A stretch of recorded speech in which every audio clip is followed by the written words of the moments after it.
हरे कृष्णा।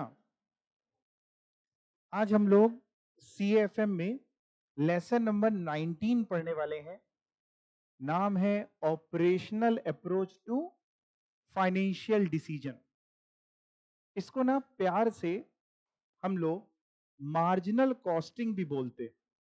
बहुत सारी बुक्स में ये चैप्टर मार्जिनल कॉस्टिंग के नाम से दिया होता है। आपके इंस्टीट्यूट ने एक नया नामकरण किया हुआ है, operational approach to financial decision. आप लिख सकते हैं यहीं पे ही, also known as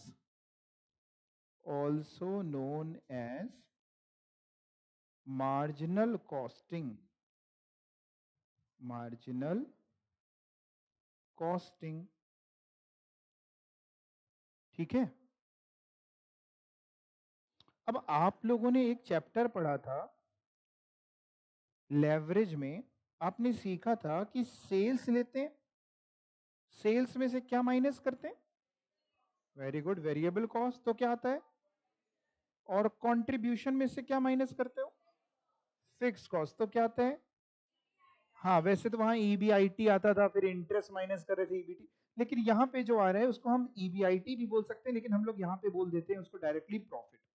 अभी इसमें वैसे इंटरेस्ट और ये सब भी माइनस होना है, बस इस चैप्टर के लिए। लेकिन हम लोग इतनी ही टेबल बनाते हैं, sales less variable cost contribution less fix cost profit.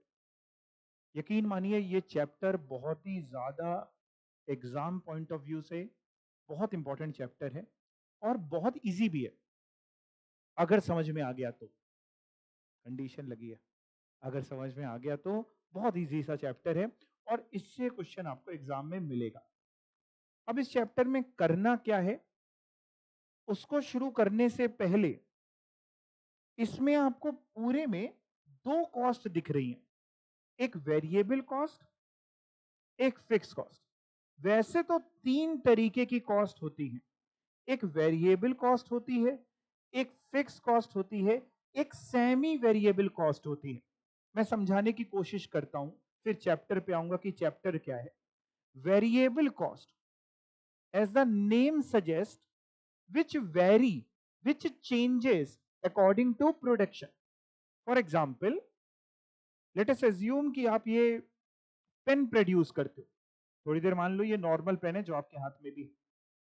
अब आप पेन बनाते हो तो इसमें बहुत तरीके के रॉ मटेरियल, लेबर, वो सारी चीजें लगती होंगी, प्लास्टिक, इंक वगैरह। मान लो एक पेन बनाने के लिए 2 रुपए की वेरिएबल कॉस्ट आती है, 2 रुपए का रॉ मटेरियल वगैरह लगता है। तो अगर आप एक पेन बनाएंगे तो 2 रुपीज की वेरिएबल कॉस्ट आएगी। 2 पेन बनाएंगे तो 4 रुपीज की। 10 पेन बनाएंगे तो 20 रुपए की। 100 पेन बनाओगे तो 200 रुपए की। नहीं बनाओगे तो नहीं आएगी, जीरो। हर पेन की 2 रुपए है, नहीं बनाओगे नहीं आएगी। ये होती वेरिएबल कॉस्ट, जो जितना ज्यादा बनाते जाओगे उसके हिसाब से आपकी वेरिएबल कॉस्ट बढ़ती जाएगी। एक चीज होती है फिक्स्ड कॉस्ट। फिक्स्ड कॉस्ट क्या होती है? जो फिक्स्ड रहती है। देख रहे हो नाम में फिक्स कॉस्ट क्या होती है? जो, हाँ देखो, फिक्स का मतलब जो जल्दी चेंज नहीं होती। जब तक आप उसको डेलिबरेटली चेंज ना करें वो चेंज नहीं होती। फॉर एग्जाम्पल फैक्ट्री का रेंट, आपने प्रीमाइसेस, फैक्ट्री, ऑफिस रेंट पे ले रखा है। मान लो 1 लाख रुपए महीना रेंट है। अब आप 1 लाख यूनिट बनाओ तो भी 1 लाख रुपए देने, 2 लाख यूनिट बनाओ तो भी 1 लाख रुपए देने। आपकी शादी थी, इस महीने आपने कुछ नहीं बनाया तो भी 1 लाख रुपए का रेंट दे। रेंट हो गया, मैनेजर की सैलरी हो गई, बहुत सारी हो सकती है फिक्स कॉस्ट जो प्रोडक्शन के हिसाब से वेरी नहीं करती। तो अगर ज्यादा यूनिट बना रहे हैं तो भी 1 लाख की है, और नहीं बना रहे हैं तो भी 1 लाख है। एक होती है सेमी वेरिएबल कॉस्ट, उस पर हम बाद में चर्चा करेंगे। उससे पहले मैं ये चर्चा करता हूं कि ये चैप्टर क्या है। नाम जैसा कि आप देख रहे हैं, operational approach to financial decision, या इसको प्यार से हम लोगों ने नाम जो बताया आपको, मार्जिनल कॉस्टिंग। ये जो वेरिएबल कॉस्ट होती है ना, वेरिएबल कॉस्ट का एक और नाम होता है मार्जिनल कॉस्ट। हम लोग वेरिएबल कॉस्ट को एक और नाम से बोलते हैं, क्या? हाँ, मार्जिनल कॉस्टिंग नहीं बोल रहा हूं, क्या बोल रहा हूं? Marginal cost. चैप्टर का नाम बताया marginal costing, but variable cost का एक और नाम क्या होता है? मार्जिनल कॉस्ट, समझ रहे हैं? अब मार्जिनल कॉस्टिंग क्या करता है वो समझिए। मार्जिनल कॉस्टिंग बताता है कि साहब, अगर आप अपनी सेल की क्वांटिटी में कोई भी चेंज करेंगे, जाहिर सी बात है ज्यादा बेचोगे, ज्यादा वेरिएबल कॉस्ट आएगी, ज्यादा प्रॉफिट होगा। आप जो भी चेंज करोगे तो उससे आपके प्रॉफिट में क्या इंपैक्ट पड़ेगा। मार्जिनल कॉस्टिंग रिलेशनशिप को स्टडी करता है profit and change in volume को। क्वांटिटी जो होती है ना, उसको हम लोग वॉल्यूम बोलते हैं। वो आवाज वाली वॉल्यूम की बात नहीं कर रहे। तो अगर आप वॉल्यूम में कोई भी चेंज करेंगे तो आपके प्रॉफिट में क्या इंपैक्ट पड़ेगा, by considering variable cost as well as fix cost. और इस चैप्टर में बहुत सारी चीजें निकालना सीखेंगे। जैसे सीखेंगे ब्रेक इवन पॉइंट क्या होता है। क्या कभी नाम सुना आपने ब्रेक इवन पॉइंट? वो पॉइंट, हाँ, नो प्रॉफिट नो लॉस की सिचुएशन, कि कितनी यूनिट्स बेचें, कितने रुपए की सेल करें, ताकि ना प्रॉफिट हो ना लॉस हो। जैसे अगर एक छोटा सा एग्जांपल आपको बताएं, मान लो कोई इंसान अगर सेल करता है 1 लाख रुपीज की और उसकी वेरिएबल कॉस्ट है लेट सपोज 20,000, कंट्रीब्यूशन कितना आता है 80,000, और फिक्स कॉस्ट है मान लो उसकी 60,000 की, तो प्रॉफिट 20,000। अब मैं आपसे एक बात पूछने जा रहा हूं, देखते हैं कौन बता पाएगा। जिसके पास दिमाग होगा वो बता लेगा। If contribution is more than fix cost, if contribution is more than fixed cost, then there will be the option profit or loss. Profit. If contribution is more than fixed cost, तो profit होगा।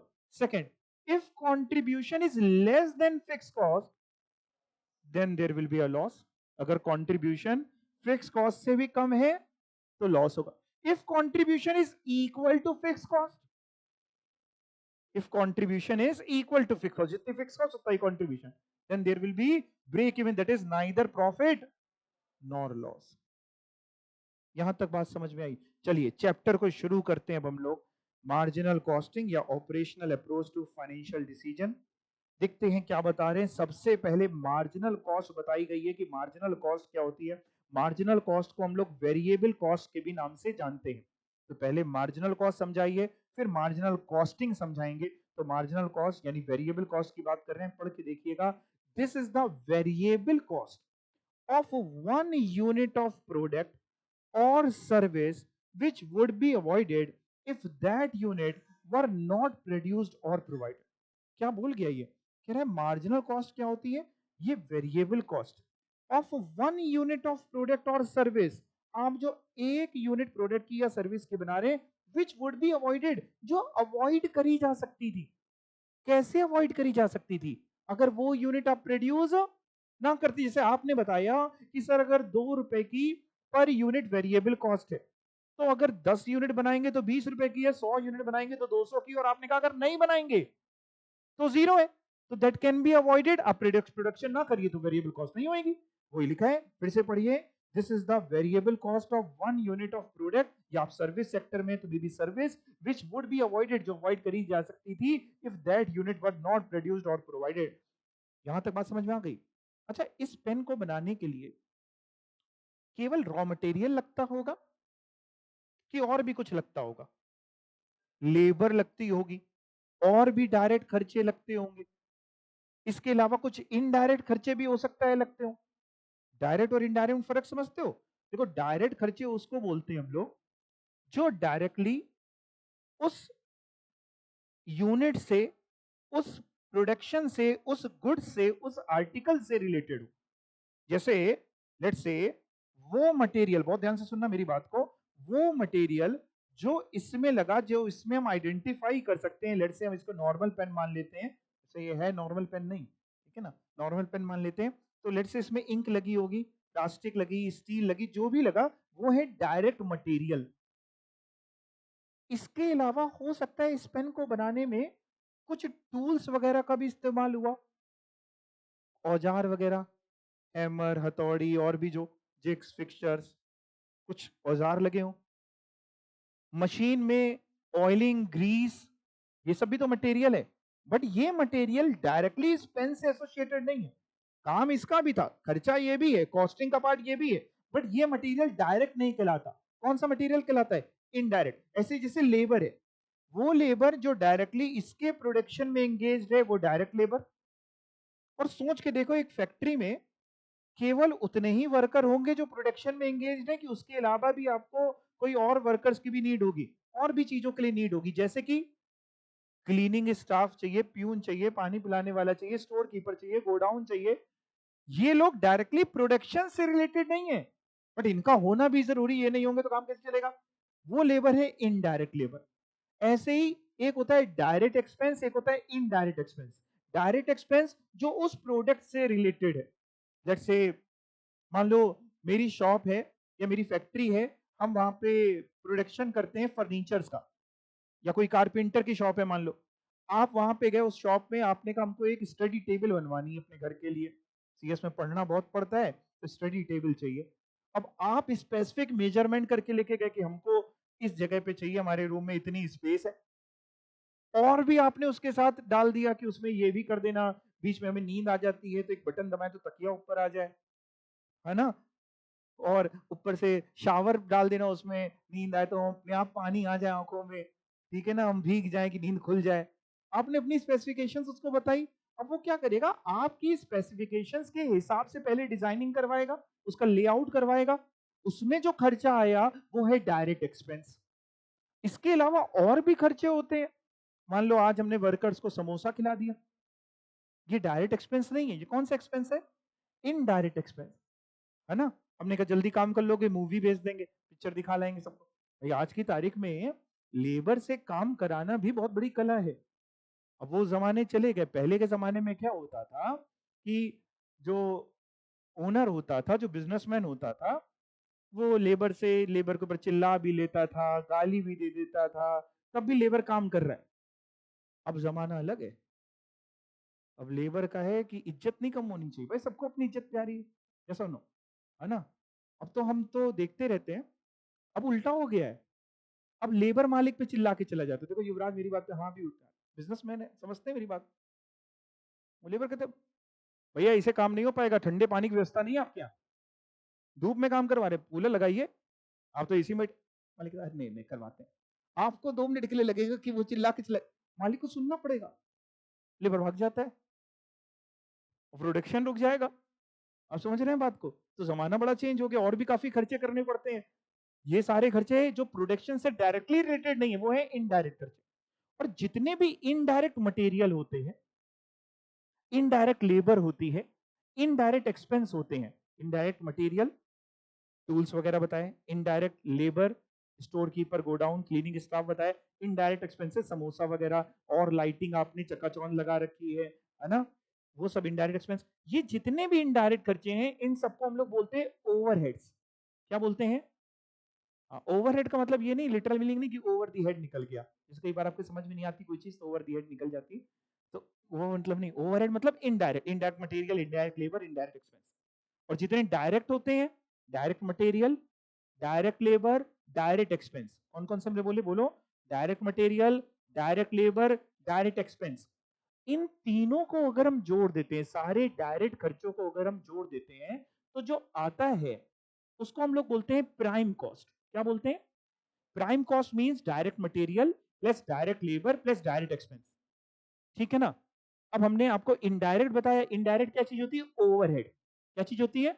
Overhead. Overhead भी दो तरीके के हुए, broadly दो तरीके के। एक होते हैं वेरिएबल ओवरहेड, एक होते हैं फिक्स्ड ओवरहेड। कौन कौन से? हाँ, एक फिक्स्ड ओवरहेड कि इतने खर्चा तो होता ही होता है, और एक वेरिएबल ओवरहेड। जब भी हम वेरिएबल कॉस्ट की बात करते हैं, वेरिएबल कॉस्ट, तो वेरिएबल कॉस्ट में क्या क्या जुड़ता है? सुनना, वेरिएबल कॉस्ट में एक तो डायरेक्ट मटेरियल जुड़ता है, क्योंकि वो उस प्रोडक्शन के साथ रिलेटेड है। डायरेक्ट लेबर या डायरेक्ट वेजेस आप बोल सकते हैं। डायरेक्ट एक्सपेंस जुड़ता है, प्लस ओवरहेड का वेरिएबल पार्ट जुड़ता है। कौन सा पार्ट नहीं जुड़ता? फिक्स पार्ट नहीं जुड़ता। फिर से बोल रहा हूं, वेरिएबल कॉस्ट जब हम बोलते हैं, वेरिएबल कॉस्ट में चार चीजें आ गई। क्या क्या? Direct material, direct labour, direct expense, variable overhead. बोलो मेरे साथ, क्या क्या हुआ वेरिएबल कॉस्ट में? Direct material, direct labour, direct expense and variable overhead. और ये जो तीन डायरेक्ट हैं, इन तीनों को क्या बोल सकते हैं एक साथ? इन तीनों का अगर सम कर दे, प्राइम कॉस्ट। तो क्या हम ये कह सकते हैं कि वेरिएबल कॉस्ट का मतलब है variable cost is equal to prime cost plus variable overhead? आप समझिए, इधर देखिए मैं लिख के दिखाता हूं आपको। देखो, वेरिएबल कॉस्ट जो होती है वो निकलती है डायरेक्ट मटेरियल, डीएम लिख दिया शॉर्ट में डायरेक्ट मटेरियल को, प्लस डायरेक्ट लेबर या डायरेक्ट वेजेस कुछ भी बोल सकते हैं, plus direct expenses and plus variable overheads. और इन तीनों का टोटल को क्या बोलते हैं? तो हम ये भी तो बोल सकते हैं सर कि variable cost is equal to prime cost plus variable overheads. Overheads के अंदर आपके तीनों आ जाएंगे, इनडायरेक्ट मटेरियल भी, इनडायरेक्ट लेबर भी, इनडायरेक्ट एक्सपेंस भी। और वेरिएबल कॉस्ट ही मार्जिनल कॉस्ट का दूसरा नाम है। तो मार्जिनल कॉस्ट बोलिए या वेरिएबल कॉस्ट बोलिए, एक ही बात है। अब आप पढ़ के देखिएगा क्या लिखा हुआ है वेरिएबल कॉस्ट में यानी मार्जिनल कॉस्ट में। ये वाली लाइन पढ़िएगा, it is the total variable cost attributable to one unit. एक यूनिट बनाने के लिए कितनी टोटल वेरिएबल कॉस्ट लगी, दैट इज कैसे निकलेगी? It is the sum of prime cost and variable overhead. अगर आप प्राइम कॉस्ट को और वेरिएबल ओवरहेड को जोड़ देंगे तो आपकी वेरिएबल कॉस्ट आ जाएगी। यानी फॉर्मूला अगर देखने की कोशिश करें तो marginal cost is equal to variable cost is equal to prime cost plus variable overhead. और अगर हम प्राइम कॉस्ट को और डिटेल में बात करें तो प्राइम कॉस्ट का मतलब है direct material plus direct labour plus direct expense. तभी लिखा है marginal cost is equal to variable cost is equal to prime cost की जगह तीनों, direct material, direct labour, direct expense और वेरिएबल ओवरहेड। तो भाई समझ पा रहे हैं आप बात को? आपको ऐसा नहीं कि सब फॉर्मूले बैठ के याद करने हैं घर पे, ऐसा कुछ नहीं है। आप दो तीन बार पढ़ेंगे तो समझ में आ जाएगा। ये आपके कॉन्सेप्ट क्लियर करने के लिए कि जैसे हमने बोल दिया कि वेरिएबल कॉस्ट 2 रुपए है पर यूनिट, आपने 2 रुपए समझ ली, बट वो 2 रुपए के अंदर क्या जुड़ा होगा? उस 2 रुपए के अंदर मटेरियल भी जुड़ा होगा, डायरेक्ट मटेरियल, डायरेक्ट लेबर भी जुड़ी होगी, डायरेक्ट एक्सपेंस भी जुड़े होंगे, as well as variable overheads भी जुड़े होंगे। सर अब ये बताओ, मार्जिनल कॉस्टिंग क्या होता है? मार्जिनल कॉस्टिंग से हम क्या समझें? देखो बेटा, आपको ये मैंने टेबल बताई कि सेल में अगर हम वेरिएबल कॉस्ट माइनस करते हैं तो कंट्रीब्यूशन आता है, फिक्स कॉस्ट माइनस करते हैं तो प्रॉफिट आता है। आप ध्यान से खुद सोच के देखो, अगर मान लो किसी की, सोचना एक सेकंड के लिए, किसी की वेरिएबल कॉस्ट बढ़ गई। भाई जो वेरिएबल कॉस्ट होती है ना, मार्केट में प्रैक्टिकली अगर बात करें, देखो एक होता है थ्योरेटिकल लाइफ, एक थोड़ा प्रैक्टिकल अप्रोच भी लेके चलेंगे तो आप बिल्कुल रट्टू तोता नहीं बनेंगे, थोड़ा दिमाग चलता रहेगा। प्रैक्टिकल अप्रोच में बात करिए, जैसे हम इंक खरीदते हैं पेन बनाने के लिए, तो क्या इंक का रेट सेम रहता होगा? जैसे हम मान लो इस पेन के लिए ब्लू इंक पड़ती है, हम इंक खरीदते हैं मान लो 1 रुपीज लीटर, इंक का रेट भी तो बढ़ता घटता रहता होगा, रॉ मटेरियल का रेट भी तो चेंज होता होगा कि नहीं? मान लो मेरी अभी वेरिएबल कॉस्ट आती थी 20,000, जितना भी प्रोडक्शन करते थे उतना बनाने की 20,000 आती थी। अगर मेरी वेरिएबल कॉस्ट बढ़ जाएगी तो इससे क्या होगा? प्रॉफिट कम हो जाएगा कि प्रॉफिट बढ़ जाएगा? कम हो जाएगा। भाई अगर स्टेप बाय स्टेप चलें, वेरिएबल कॉस्ट बढ़ेगी तो कंट्रीब्यूशन कम हो जाएगा, कंट्रीब्यूशन कम, प्रॉफिट कम। या अगर मेरी फिक्स कॉस्ट बढ़ जाती है, प्रॉफिट कम हो जाए। और अगर मेरी मैं सेलिंग प्राइस पर यूनिट बढ़ा दूं, मान लो मैं पहले ये पेन बेचता था 10 रुपीज का, 10 रुपए पर पेन, अब मैं 15 का बेचता हूं, प्रॉफिट बढ़ेगा। क्यों? क्योंकि सेल बढ़ेगी, कंट्रीब्यूशन बढ़ेगा, प्रॉफिट बढ़े। तो ये सब कुछ लिंक है, ये सब कुछ लिंक है। एक व्यापारी, एक बिजनेसमैन ये जानना चाहता है कि साहब हमारी वेरिएबल कॉस्ट और फिक्स कॉस्ट में अगर हम कोई चेंज करें, या हम अपनी वॉल्यूम में, वॉल्यूम मीन सेल की क्वांटिटी में, सेल में अगर कोई चेंज करें तो हमारे प्रॉफिट्स में क्या इंपैक्ट पड़ेगा, इस चीज को स्टडी करता है मार्जिनल कॉस्टिंग। चैप्टर के नाम पे अगर आप फोकस करें, operational approach to financial decision. आप जीवन में बहुत सारे डिसीजन लेंगे, लिए भी होंगे, आगे भी लेंगे। अभी लेके आए ना कि सीएस करना है, आगे लेंगे, शादी करें कि ना करें, किससे करें। इसके अलावा आप जीवन में बहुत सारे फाइनेंशियल डिसीजन लेंगे, बिजनेस करेंगे तो भी लेने पड़ते हैं, ये इस लाइन में जाएं ना जाएं, जॉब करेंगे तो भी लेने पड़ते हैं। ये चुने, आपके पास 10 जॉब का ऑफर है, मान लो बहुत काबिल है, कंपनियां बिल्कुल बाहें पसारे बैठी हुई हैं कि हमारे यहाँ आ जाओ, तो आप सिलेक्ट करोगे ना। तो कैसे करोगे? सेम है यहाँ पे कि हम क्या करें। या मान लो, जैसे मान लो सपोज करो हम दो प्रोडक्ट बनाते हैं, मान लो हम अपने यहाँ दो प्रोडक्ट मैन्युफैक्चर करते हैं, एक कैलकुलेटर बनाते हैं, एक पेन बनाते हैं, क्या दोनों में मार्जिन सेम होगा? दोनों का मार्जिन अलग होगा। अगर मान लो मेरे पास किसी चीज की कोई कमी है, मान लो मेरे पास कैपिटल की कमी है, कैपिटल कम है, तो हम ज्यादा फोकस उसको बनाने में लगाएं जिसका मार्जिन ज्यादा हो। ये सब ये चैप्टर बताने की कोशिश करता है कि किस तरीके से आपके प्रॉफिट में इंपैक्ट आएगा। इसको बोला जाता है मार्जिनल कॉस्टिंग। अब आप एक बार पढ़ के देखिए, क्या आपको ये लाइनें समझ में आती हैं? Marginal costing, it refers to the ascertainment of marginal cost. Ascertainment मतलब निकालना, किसको निकालना? मार्जिनल कॉस्ट, वेरिएबल कॉस्ट को निकालना। And of the effect on profit of change in volume और type of output by differentiating between fix cost and variable cost. एक बार फिर से पढ़िएगा, कह रहे मार्जिनल कॉस्टिंग का मतलब है एक तो मार्जिनल कॉस्ट निकालना और इफेक्ट जानना किस पे? On profit. कब कब इफेक्ट? अगर हम चेंज करें वॉल्यूम में, वॉल्यूम मींस क्वांटिटी में, अगर चेंज करें, सेल की क्वांटिटी कम हो जाए बढ़ जाए तो क्या करें? हर बिजनेसमैन किस पे फोकस करता होगा? क्वांटिटी ज्यादा बिके कि कम बिके? ज्यादा बिके। तो आपको फोकस करना है कि और कैसे ज्यादा बेच सकते हैं, या और कौन से मार्केट ऐसे हैं जहां आप कैप्चर कर सकते हैं, कहां कहां अपनी सेल को बढ़ा सकते हैं। या लेट्स से अमेजॉन फ्लिपकार्ट के थ्रू आप जा सकते हैं, क्या उससे आपकी सेल में कोई बढ़ावा आएगा? या और टाइप ऑफ आउटपुट, क्या बेचें? पेन बेचें, कैलकुलेटर बेचें, एसी बेचें, हम चार पांच प्रोडक्ट बनाते हैं, किस पे ज्यादा फोकस करें? या कोई और प्रोडक्ट आज की डिमांड के हिसाब से करें क्या? समझ रहे हैं बात को? और type of output by differentiating between, किसमें अलग अलग डिफरेंशिएशन करता है कि कितनी हमारी फिक्स कॉस्ट है और कितनी हमारी वेरिएबल कॉस्ट है। तो इस पूरे को स्टडी करता है, इन शॉर्ट वो जो टेबल है उसको स्टडी करता है। से less variable cost contribution, less fix cost profit. It brings out the relationship, किसके किसके बीच की रिलेशनशिप बताता है? Profit and volume of output.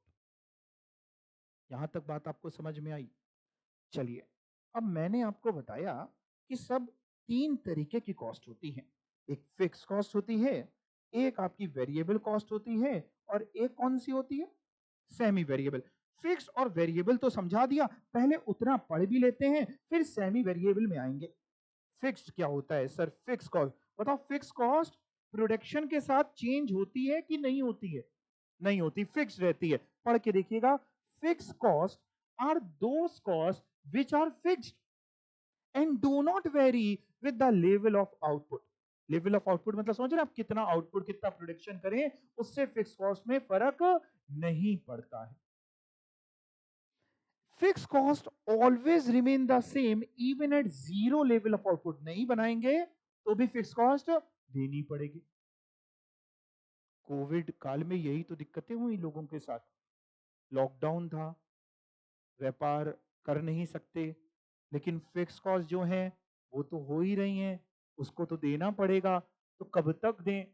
तो जो बड़े बिजनेसमैन थे, पैसे वाले थे, वो तो जेल ले गए। जो छोटे बिजनेसमैन थे उनको क्या करना पड़ा? बंद करना पड़ा। क्यों? क्योंकि इनफ्लो कुछ है नहीं, पैसा आ कहीं नहीं से नहीं रहा है और जा ही जा रहा है।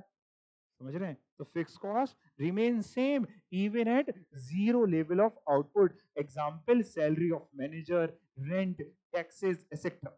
अब वेरिएबल पढ़ते हैं, फिर फिक्स के और वेरिएबल के नोट पढ़ेंगे। वेरिएबल कॉस्ट में सर क्या लिखा है? Variable cost are those cost which are not fix. देख रहे हैं कितनी खूबसूरती के साथ लिखा गया? वो कॉस्ट जो फिक्स नहीं होती। आप भी ऐसे ही लपेट के आते हैं ना स्कूल में डिफरेंस पूछा जाए तो फिक्स कॉस्ट वो जो फिक्स होती है, वेरिएबल कॉस्ट वो जो फिक्स नहीं होती। ठीक है? Variable cost are those cost which are not fixed and change with the change in output. Output के साथ चेंज होती रहती है। आप ज्यादा प्रोडक्शन करेंगे, वेरिएबल कॉस्ट बढ़ेगी, कम करेंगे कम हो जाएगी। Variable cost will be zero at zero level of output. नहीं बनाओगे तो वेरिएबल कॉस्ट कितनी हो जाएगी? जीरो हो जाएगी। Example, per, commission to salesman based on sale etcetera. ये सब समझ पा रहे हैं? मशीन ज्यादा बनाओगे मशीन ज्यादा चलेगी, बिजली का खर्चा ज्यादा आएगा। सेल्समैन को कमीशन दे रहे हैं कि हर यूनिट जो तुम बेचोगे ₹2 तुम्हारा, ₹5 तुम्हारा, ₹10 तुम्हारा, ₹100 तुम्हारा कमीशन है, तो जितनी वो बेचता जाएगा कमीशन उसका बढ़ता जाएगा। ये वेरिएबल कॉस्ट। अब नोट्स की बात करते। फिक्स कॉस्ट का जरा अपने आप नोट नंबर 1 पढ़ो और वेरिएबल कॉस्ट का अपने आप नोट नंबर 1 पढ़ो और मेरे को बताओ कि क्या कुछ टाइपिंग एरर तो नहीं दिख रहा है आपको, कुछ मिस्टेक तो नहीं हो गई। अगर हो गई होगी तो अपन चेंज कर लेंगे, सही कर लेंगे। उल्टा लिखा है, एक बार सभी लोग पढ़ लो, फिर चेंज कर लेंगे उसको, कोई ऐसी बात नहीं। हम भी इंसान है, देखो गलतियां हो जाती हैं, है ना। आप आराम से पढ़ लो दोनों को, फिक्स कॉस्ट का पहला नोट और वेरिएबल कॉस्ट का पहला नोट।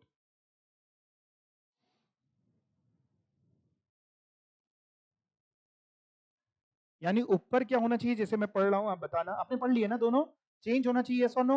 यानी क्या होना चाहिए, ऊपर लिखा है fix cost per unit of output will change with the level of output, यहां पे क्या होना चाहिए, fix cost per unit of output will not change या रिमेन सेम, जो आप बोल रहे हैं। और दूसरे में जैसे लिखा है variable cost per unit of output will remain same, तो इसमें क्या लिखना चाहिए, समझ पा रहे हैं सभी लोग। अब एक मिनट यहाँ पे भी देख लीजिए, आप लोग समझ तो गए, बहुत अच्छा समझते हैं, एक बार और समझ लीजिए, इधर आइएगा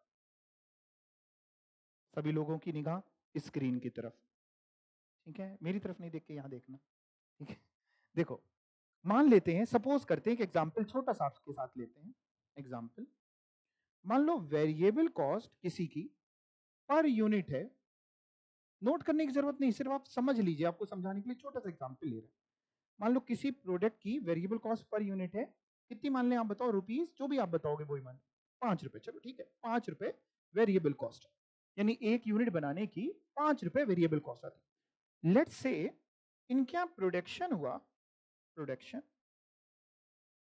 इन यूनिट्स, इन यूनिट्स फर्स्ट ईयर में प्रोडक्शन हुआ, आप यूनिट्स भी बताई दीजिए कोई भी बच्चा, थोड़ी लंबी बता दे, 1 लाख यूनिट्स लिख देते, कितनी यूनिट्स लिख दे, 1 लाख यूनिट बनी पहले साल में।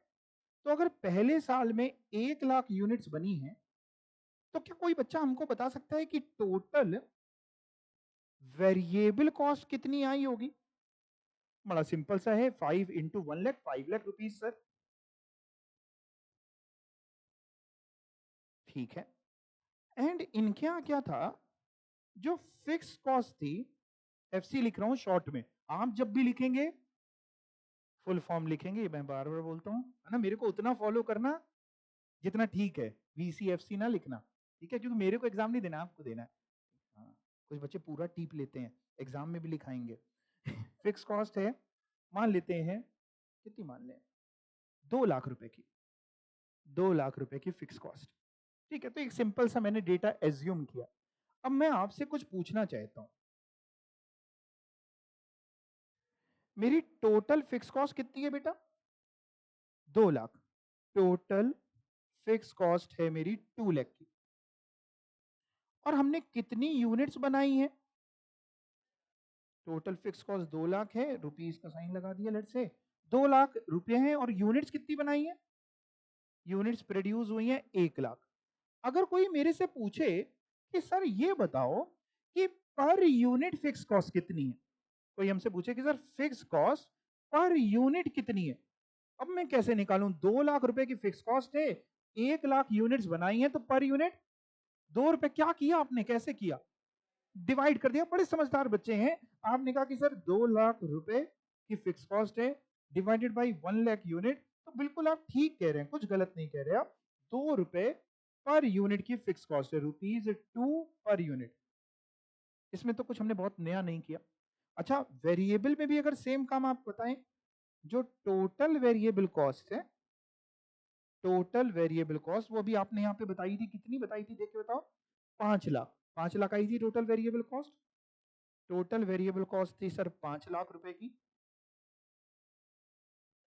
वेरिएबल कॉस्ट पर यूनिट कैसे निकाले, अगर हम यूनिट्स प्रोड्यूस भी लिखी दो सर, नहीं तो हम लोग कंफ्यूज हो जाएंगे। अच्छा बेटा, यूनिट्स प्रोड्यूस, कितनी यूनिट्स बनी थी, 1 लाख यूनिट्स बनी थी, ओके। और वेरिएबल कॉस्ट अगर पर यूनिट निकालें तो कैसे निकालेंगे, अगेन डिवाइड कर देंगे, 5 लाख रुपए डिवाइडेड बाई 1 लाख यूनिट, तो कितने हो गए? 5 रुपीज 5 पर यूनिट। यहां तक तो कोई दिक्कत ही नहीं, बहुत इजी सा सवाल पूछा है ना, 7th 8th क्लास का बच्चा भी बता लेता। कुछ टफ तो नहीं पूछा हमने आपसे, नहीं पूछा। अच्छा, अब मान लो हमने क्या किया, नेक्स्ट ईयर जो प्रोडक्शन किया वो जस्ट डबल किया, लेट से 2 लाख यूनिट्स का प्रोडक्शन किया। नेक्स्ट ईयर हमारी मार्केट में प्रोडक्ट की बहुत डिमांड बढ़ गई, और जो सेकेंड ईयर में हमने प्रोडक्शन किया, सेकेंड ईयर में जो प्रोडक्शन हुआ, मान लेते हैं 2 लाख, 2 लाख मान ले, कुछ भी मान सकते थे, 1 लाख से कुछ भी ज्यादा, हम इजी रखने के लिए 2 लाख मान लेते हैं आपके लिए। 2 लाख यूनिट, वेरिएबल कॉस्ट एक यूनिट की है 5 रुपए, तो जरा बताएगा कोई बच्चा 2 लाख यूनिट बना दोगे तो वेरिएबल कॉस्ट 10 लाख रुपए, ठीक है। Total VC, total variable cost 10 lakh, 2 lakh into 5, 10 lakh रुपए। अच्छा, फिक्स कॉस्ट टोटल कितनी होगी? जैसे पहले थी ना फिक्स कॉस्ट 2 लाख रुपए की, तो जब 1 लाख यूनिट बनाई थी तो 2 लाख रुपए की थी, तो 2 लाख यूनिट बनाएंगे तो 2 लाख की 4 लाख, पक्का कहीं से 4 लाख नहीं आ रहा था, किसी के मुंह से निकला था? नहीं, 2 ही लाख रहेगी सर, फिक्स कॉस्ट तो फिक्स रहती, वो चेंज नहीं होती, तो वो तो 2 ही लाख रहेगी। ठीक है, ये भी कोई डाउट नहीं है। अच्छा, एक बार फिर से एक काम करते हैं, इसी में ही सेकेंड ईयर का, जरा मैं फिक्स कॉस्ट पर यूनिट निकालने की कोशिश करता हूं। Fix cost per unit 2 lakh रुपए, अब मैं डायरेक्ट लिख दूं 2 लाख रुपए की टोटल फिक्स कॉस्ट अपॉन कितनी यूनिट्स बनाई है? 2 लाख यूनिट्स बनाई है। 2 लाख रुपए की फिक्स कॉस्ट है, 2 लाख यूनिट बनाई है, यानी per unit fix cost 1 rupees की, 1 रुपए की पर यूनिट की फिक्स कॉस्ट है। वेरिएबल कॉस्ट पर यूनिट जरा दोबारा निकलवाओ, variable cost per unit 10 lakh rupees की वेरिएबल कॉस्ट आई है, कितनी यूनिट्स की? 2 लाख यूनिट्स की, तो 10 lakh rupees divided by 2 lakh unit कितनी? 5 रुपए पर यूनिट। अच्छा, पहले साल में फिक्स कॉस्ट पर यूनिट कितनी आई थी? 2 रुपए। पहले साल में फिक्स कॉस्ट पर यूनिट कितनी आई थी? 2 रुपए। दूसरे साल में फिक्स कॉस्ट पर यूनिट कितनी आई? 1 रुपए। यानी fix cost per unit change होती है, fix cost in total same रहती है, but as per production it varies per unit. तभी तो जो बड़ी बड़ी इंडस्ट्रीज हैं, जो लार्ज स्केल में प्रोडक्शन करती हैं, उनकी कॉस्टिंग काफी कम रहती है। क्यों? क्योंकि साहब फिक्स कॉस्ट उतनी है, प्रोडक्शन ज्यादा कर रहे हैं, तो फिक्स कॉस्ट ज्यादा क्वांटिटी में डिवाइड हो गई, फिक्स कॉस्ट पर यूनिट अपने आप कम हो गई, कॉस्टिंग ओवरऑल कम आई। समझ पा रहे हैं बात को? वेरिएबल प्लस फिक्स से ही टोटल कॉस्ट, कॉस्टिंग कम आई, आप कॉम्पिटिटिव प्राइस पे मार्केट पे सेल कर सकते हो। मान लीजिए हम बल्क में बनाते हैं पेन, हमारा पेन बनाने की कॉस्ट आती है 4 रुपए की, हमने 6 रुपए में बेच दिया मार्केट में। जो बाकी कॉम्पिटिटर हैं, छोटे स्केल पे काम करते हैं, एमएसएमई है, वो कह रहे सर बनाने की कॉस्ट हमारी 8 रुपए आ जाती है, हम कहां से 6 में बेच दें, हम तो मर जाएंगे। तभी गवर्नमेंट एमएसएमई को फायदा देती है, एमएसएमई समझते हैं ना? हाँ ठीक है। तो यानी फिक्स कॉस्ट, अब उस पर वापस नहीं जा रहे, इधर आते हैं। फिक्स कॉस्ट पर यूनिट कोई आपसे पूछे तो फिक्स कॉस्ट पर यूनिट दो ऑप्शन, चेंज होती है कि सेम रहती है? चेंज होती है। टोटल फिक्स कॉस्ट सेम होती है।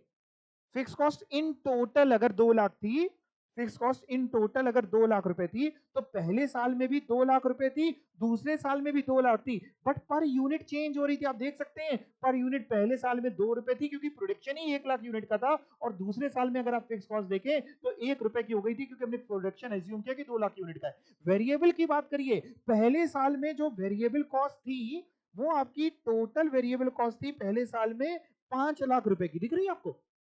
5 लाख रुपए की पहले साल में वेरिएबल कॉस्ट थी क्योंकि 1 लाख यूनिट बनाई थी, और पर यूनिट वेरिएबल कॉस्ट कितनी थी? 5 रुपए की। दूसरे साल में क्या हुआ बेटा? वेरिएबल कॉस्ट टोटल 10 लाख हो गई।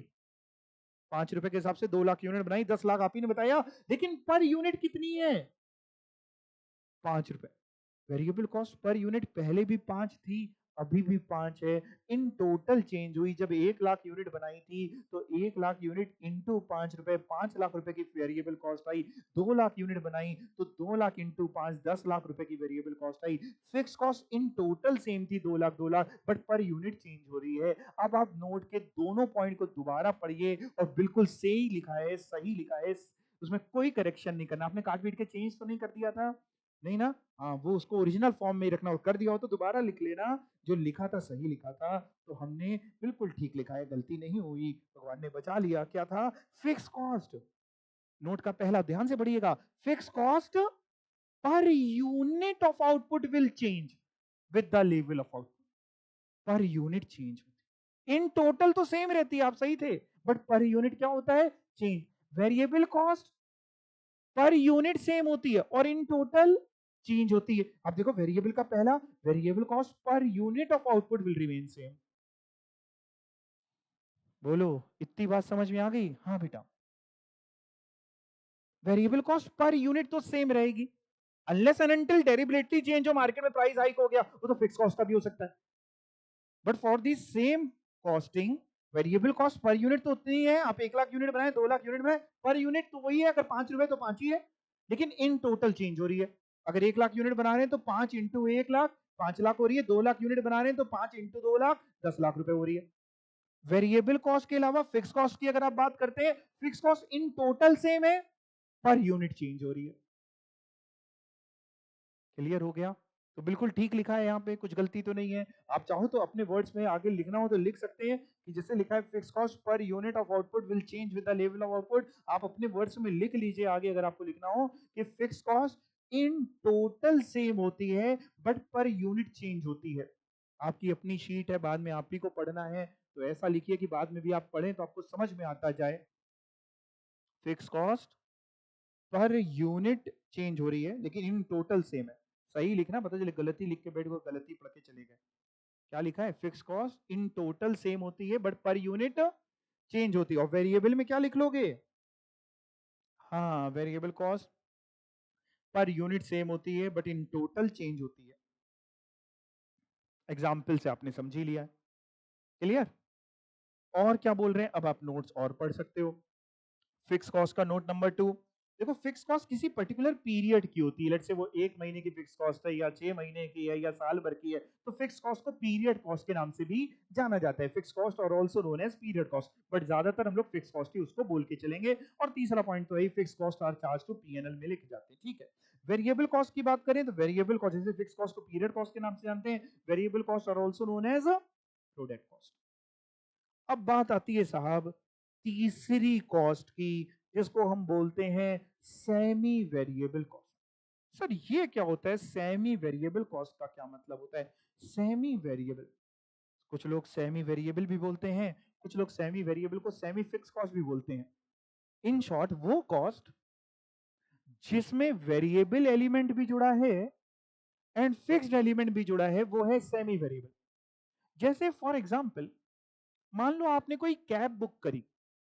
अब कैब वाले ने आपसे कह रखा है, टैक्सी कैब समझते हैं ना, मान लो उनका जो फेयर है वो है, मान लेते हैं वो कहते हैं सर हम 50 रुपए तो मिनिमम लेते ही हैं, ये तो हमारे बुकिंग चार्जेस है, 50 रुपए तो फिक्स लेते ही लेते हैं, प्लस पर किलोमीटर हम 10 रुपए और लेते हैं। जितने भी किलोमीटर आप चलोगे उसके कितने रुपए लेते हैं? 10 रुपए। मतलब आपने एक टैक्सी बुक करी, वो कह रहा है 50 तो हम लेंगे ही लेंगे, और जितने किलोमीटर रन करोगे उसके कितने रुपए लेंगे? 10 रुपए।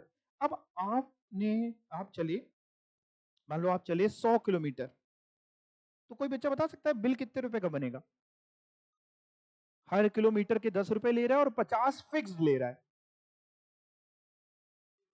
150 का बिल बनेगा। कैसे 150 का, मैं बताता हूं। 150 का नहीं बनेगा, 100 किलोमीटर चले ना, 1050 का। 100 किलोमीटर आप चले, वेरिएबल कॉस्ट कितनी आएगी? 100 किलोमीटर 10 रुपए के हिसाब से कितना होता है? 1000। और 50 रुपए तो वो लेता ही है अपने, 1050। ठीक। अगर मान लो आप 200 किलोमीटर चले होते, तो जैसे 100 किलोमीटर के लिए 1050 की कॉस्ट है, क्या 200 किलोमीटर के लिए डबल होती? क्या 200 किलोमीटर के लिए 2100 रुपए हो जाता है इसका डबल 2100। नहीं, कैसे, कितनी होती, कोई बच्चा बता सकता है? 2050, क्योंकि सर 200 किलोमीटर 10 रुपए के हिसाब से पर किलोमीटर पैसे ले रहा है वो 2000 रुपए, और 50 रुपए फिक्स लेता है 2050। यस और नो? अब एग्जाम में मान लो आपको ऐसे दिया है, एग्जाम में ये डेटा दिया है जो मैं ब्लैक पेन से लिखने जा रहा हूं। एग्जाम में लिखा है टोटल कॉस्ट, सेम जो क्वेश्चन आपके सामने रखा उसी के लिए, मतलब जो अभी करके दिखाया ना उसी से क्वेश्चन बना रहा हूं। Total cost for 100 kilometre is rupees 1050, and for 200 kilometre is rupees, कितना निकाला था आप लोग ने? 2050। सेम उसी से मैंने क्वेश्चन बनाया आपके सामने, और कह रहे हैं एग्जाम में calculate variable cost and fix cost. ये क्वेश्चन आया एग्जाम में।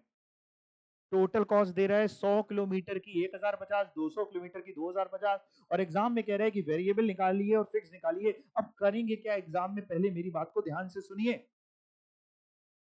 पहले एग्जाम में हम ये पता करेंगे कि ये जो कॉस्ट दी है इन्होंने, ये ऐसा तो नहीं खुद ही पहले से ही फिक्स्ड है, ऐसा तो नहीं पहले से ही वेरिएबल है। डायरेक्टली आंख ही बंद करके सॉल्यूशन करना नहीं शुरू कर देंगे, पहले हम चेक करेंगे कि ये वेरिएबल है कि फिक्स्ड है कि ये सेमी वेरिएबल है। कैसे चेक होगा, ध्यान से सुनना।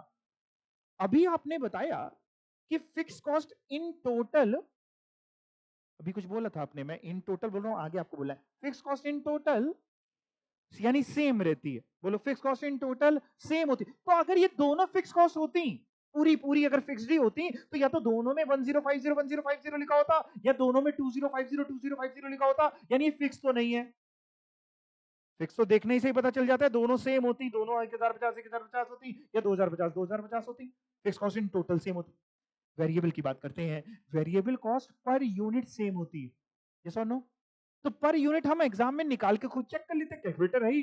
जरा पर यूनिट कैसे निकालते भैया, अगर 1050 है 100 किलोमीटर के लिए, तो पर यूनिट कितना है? 1050 डिवाइडेड बाई 100, 10.5, और 2050 डिवाइड बाई 200 किलोमीटर करो, 10.25। यानी ये भी सेम नहीं है। अगर वेरिएबल होता तो दोनों 10.5 रुपए आते, या दोनों 10.25 आते। उन्नति आप समझ पा रही हैं? नहीं समझ पा रही? कैलकुलेटर है आपके पास, आप निकालिए उसको, दूर क्यों रखा है उसको? कैलकुलेटर में लिखो 1050, उन्नति, देख लिया, डिवाइड 100, कितना आया? 10.5। ठीक है, अब याद रखना 10.5, ठीक है। फिर से जीरो करो उसको, अब लिखो 2050 डिवाइडेड बाई 200, कितना आया? 10.5, 10.25। अब वेरिएबल कॉस्ट जहां पे हमने पढ़ाई थी ना, आपको शीट निकालो, उसका नोट 1 पढ़ो। वेरिएबल कॉस्ट में क्या पढ़ाया? वेरिएबल कॉस्ट में क्या पढ़ाया है? नोट 1 फिर से पढ़ो, ध्यान से पढ़ो। हाँ, variable cost per unit of output remain same, यानी वेरिएबल कॉस्ट होगी तो पर यूनिट सेम होगी। तो आपकी तो सेम आ नहीं रही है भाई, एक आ रही 10.5, एक आ रही 10.25, सेम नहीं है, इसलिए वेरिएबल भी नहीं है।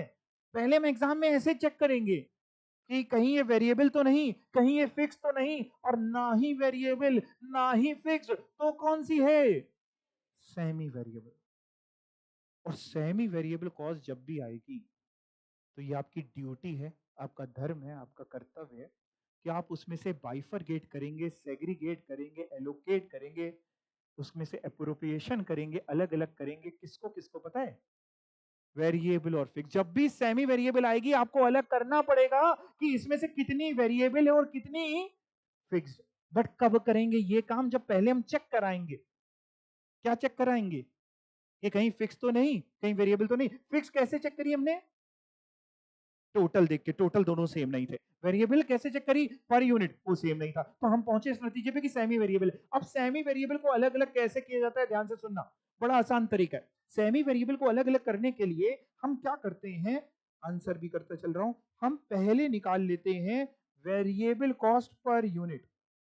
इसी डेटा को यूज करके निकालूंगा। सर कैसे निकालोगे वेरिएबल कॉस्ट पर यूनिट? ये जो आपने 100 किलोमीटर 1050 रुपए दिए, 200 किलोमीटर 2050, इसमें से कैसे निकालने वाले हो वेरिएबल कॉस्ट पर यूनिट? इसके लिए कुछ नहीं, मैं सिंपल सा एक फॉर्मूला लगाऊंगा, change in amount upon change in unit का। चेंज मतलब होता है difference, change in amount upon change in unit. Change in amount, जैसे एक अमाउंट है 2050, दूसरा कौन सा है? इन दोनों का डिफरेंस दिख रहा है ना सभी को, 2050 माइनस 1050 दिख रहा है। अपॉन क्या करें? चेंज इन यूनिट, 200 माइनस, आओ जरा सॉल्व करें बेटा, ऊपर कितना हो जाएगा ये 1000, अपॉन कितना हो जाएगा, डिवाइड करके जरा बताओगे। 10 रुपए पर यूनिट की वेरिएबल कॉस्ट आ गई। जो हम लोग ने क्वेश्चन बनाया था उसमें कितनी ली थी? आगे आंसर 10 रुपए। तो पहले क्या किया, वेरिएबल कॉस्ट पर यूनिट अलग करी। कैसे अलग करी? Change in amount upon change in unit. Difference in amount, आप डिफरेंस बोल सकते हो, difference in amount upon difference in unit. अब क्या करने वाले हैं सुनना, अब फिक्स कॉस्ट सर कैसे निकलेगी? देखो टोटल कॉस्ट के दो पार्ट होते हैं। टोटल कॉस्ट दो चीजों से बनती है, एक वेरिएबल कॉस्ट से, एक फिक्स कॉस्ट से। जैसे आपने वेरिएबल कॉस्ट बता दी 10 रुपए पर यूनिट, आपने 100 किलोमीटर बोलो या 100 यूनिट बोल लो, अगर 10 रुपए पर यूनिट है तो 100 यूनिट की कितनी होगी? 1000 रुपए। अगर 10 रुपए पर किलोमीटर है तो 100 किलोमीटर की कितनी होगी? 1000 रुपए। और टोटल कॉस्ट दिए 1050। 1050 में वेरिएबल भी जुड़ी होगी, फिक्स भी जुड़ी होगी। वेरिएबल आपने 1000 रुपए बता दी, तो 1050 में अगर 1000 माइनस कर देंगे तो क्या बचेगा? फिक्स कॉस्ट ही तो बचेगी भाई। Total cost comprises of variable cost plus fix cost. Variable और फिक्स जोड़ते हैं तो टोटल आती है। तो अगर हम टोटल कॉस्ट में से वेरिएबल कॉस्ट माइनस कर देंगे, फिक्स कॉस्ट आ जाएगी। समझ पा रहे हैं? मैं लिख के बताता हूं आप लोगों को, लिख के बताता हूं। जैसे वो 3 इडियट्स में नहीं, करीना कपूर को आमिर खान को डेमो देना पड़ता है, हाँ, जब तक लिखे नहीं तब तक समझ में नहीं आता। Total cost is equal to variable cost plus fix cost. और अगर हमें फिक्स कॉस्ट निकालनी है तो टोटल कॉस्ट में क्या करते हैं, वीसी को अगर इधर ले जाएंगे तो क्या हो जाएगा? माइनस हो जाएगा। क्या हो जाएगा? माइनस हो जाएगा। समझ पा रहे हैं क्या किया? कुछ बच्चे कह रहे होंगे फिक्स कॉस्ट उधर कैसे पहुंच गई। आगे ये समझ गए ना बेटा, हमको हाँ बोलते रहा करो। ओके, अब देखो आपने फिक्स कॉस्ट निकालनी है। अब दो डेटा हैं आपके पास, किसी में भी पुट कर सकते हैं, मतलब या तो आप 100 यूनिट वाले में पुट कर दो 1050 रुपए लेके, या 200 यूनिट में पुट कर दो, किसी में भी कर दो कि आपका आंसर आ जाएगा। मैं जैसे आपको 100 किलोमीटर वाले में करके दिखाता हूं, तो बताना जरा टोटल कॉस्ट कितनी थी 100 किलोमीटर के लिए? टोटल कॉस्ट आपको गिवन है कितनी थी? 1050। वेरिएबल कॉस्ट अभी आपने निकाली है 10 रुपए पर यूनिट, 100 किलोमीटर 10 रुपए पर यूनिट के हिसाब से वेरिएबल कॉस्ट कितनी हो जाएगी? 1000। तो बताओ फिक्स कॉस्ट कितनी आएगी? 1050 माइनस 1000 बोलो 50। किसी भी एक में आप पुट कर सकते हैं, दोनों में पुट करने की जरूरत नहीं है, दोनों में आएगी वही 50 रुपए। आप चाहें तो मैं एक बार दूसरा भी पुट करा के आपको दिखा देता हूं, ताकि आप थोड़े संतुष्ट हो जाएं। एग्जाम में तो किसी एक में पुट कर सकते हैं, fix cost equal to total cost minus variable cost. अब मान लेते हैं हम ये वाला डेटा ले लेते हैं कि 200 किलोमीटर के लिए 2050 मान लेते हैं, तो फिक्स कॉस्ट निकालनी है। टोटल कॉस्ट है 200 किलोमीटर पे 2050 की, minus variable cost 200 kilometre into बोलो क्या करें 10। तो fix cost is equal to 2050 minus 2000 बोलो कितनी आती है? 50। तीन तरीके की कॉस्ट सीखी आपने, fix cost, variable cost, semi variable cost. जब भी सेमी वेरिएबल कॉस्ट आएगा तो आप पहले क्या करेंगे, उसको चेक कर लेंगे। कैसे चेक करेंगे? ये चेक करेंगे कि वो फिक्स तो नहीं, वो वेरिएबल तो नहीं। कैसे चेक करेंगे फिक्स कब होगी? जब इन टोटल अमाउंट दोनों का सेम होगा। वेरिएबल कैसे चेक करेंगे? पर यूनिट निकाल लेंगे। ये लिख के नहीं दिखाएंगे कि पर यूनिट हमने निकाला तो 10.5 आ रहा है, 10.25 लिखाना नहीं होता, ये अपने मन के लिए है, ठीक है ना। पर यूनिट निकाल लेंगे। अगर सेम आ जाता तो पूरी वेरिएबल फिक्स है ही नहीं उसमें। सेम नहीं आया तो वेरिएबल भी है, फिक्स भी है। फिर वेरिएबल कॉस्ट पर यूनिट उसमें से अलग करोगे, अब वो सेमी वेरिएबल बन गया। वेरिएबल कॉस्ट पर यूनिट कैसे अलग करोगे? क्या फॉर्मूला लगाओगे? Change in amount upon change in unit. और फिर जब वेरिएबल कॉस्ट अलग हो जाएगी तो फिक्स कॉस्ट निकालोगे, फिक्स कॉस्ट कैसे निकालोगे? टोटल कॉस्ट लेना ना किसी भी एक की, उसमें से माइनस क्या करोगे? जितनी units into variable cost per unit, यानी total variable cost. Total cost में टोटल वेरिएबल कॉस्ट हटा दोगे, टोटल वेरिएबल कॉस्ट कैसे आएगी? Variable cost per unit into unit, तो अपने आप आपकी क्या आ जाएगी? Fix cost. अब पढ़ते हैं और एक क्वेश्चन करके देखते हैं कि आपको कितना समझ में आया है। Semi variable cost, the cost which remain fixed up to a certain level of output and then become variable are known as semi variable cost। जो एक certain level तक फिक्स रहती है, उसके बाद क्या बन जाती है?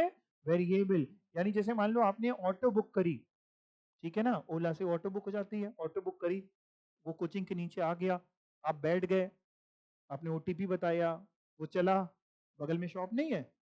बगल में शॉप है ना, वहां तक आप पहुंचे, कैलाश की शॉप तक, आपने रोक दो रोक दो रोक दो, बस यहीं तक जाना था। वो दौड़ाएगा आपको तो बात अलग है, वो तो आप अपना समझो, लेकिन पैसे लेगा कि नहीं लेगा? लेगा। और उस एग्जाम्पल के हिसाब से कितने रुपए लेगा? 50 रुपए तो लेगा ही लेगा। मतलब जो और 100-200 मीटर तुम चले होगे उसके पैसे ले तो बात अलग। गालियां देगा वो सब तो अलग चीज है, ठीक है। तो दैट मीन्स वो एक फिक्स्ड है एक सर्टेन रेंज तक, उसके बाद तो वेरिएबल पे पहुंच ही रहे हैं आप। अब यहां से आप उसको लेकर ऑटो में बैठ के चलो दिल्ली निकाल लो तो वैसे तो लेगा आपसे, ठीक है। Semi variable cost, the cost which remain fixed up to a certain level of output and then become variable are known as semi variable cost. Example delivery van expenses etcetera. अब कैसे उसको सेग्रीगेट करेंगे? Semi variable में से variable अलग करनी है, fix अलग करनी है। Simple way to segregate fixed and variable cost. कैसे? वेरिएबल कॉस्ट पर यूनिट कैसे निकलेगी? Change in total cost upon change in units. Change in total cost बोल लो, चेंज इन अमाउंट बोल लो, एक ही चीज है, upon change in unit. Fix cost sir कैसे निकालेंगे? टोटल कॉस्ट ले लेना जेड यूनिट की, जेड यूनिट मतलब वही एक्स यूनिट जितनी भी किसी भी एक पे उसकी टोटल कॉस्ट गिवन होगी वो ले लेना, minus variable cost per unit जो आपने ऊपर निकाली इनटू उतनी यूनिट, ठीक है। अब ये क्वेश्चन आप करके बताइए, if total cost for 500 unit is rupees 1700 and for 800 unit is rupees 2600, calculate करनी है fix cost and variable cost. तो आराम से कॉपी खोलिए, फॉर्मूला आपको दिखा भी देता हूं, आपके पास है भी शीट, उसमें से आप फॉर्मूला लिखिए, आराम से करिए, टेक योर ओन टाइम, लिख लिख के करिए और बताइए कितना क्या आता है।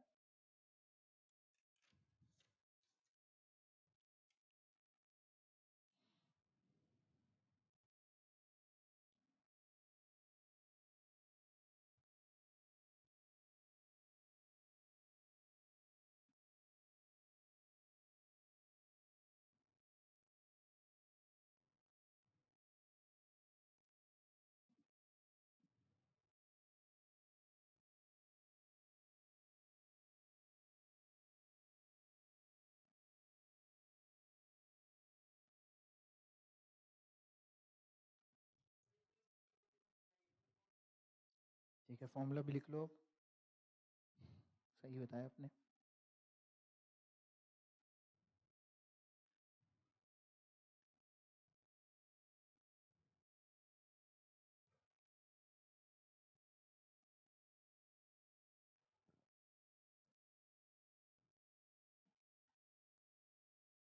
हो गया? कितना है आंसर? और वेरिएबल कॉस्ट?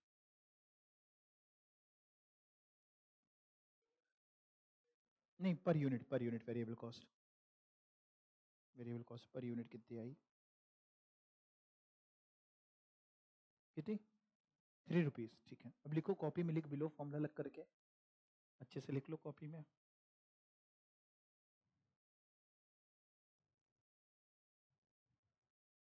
डन। कितना आंसर आया? हाँ ठीक है, और फिक्स कॉस्ट? ठीक है।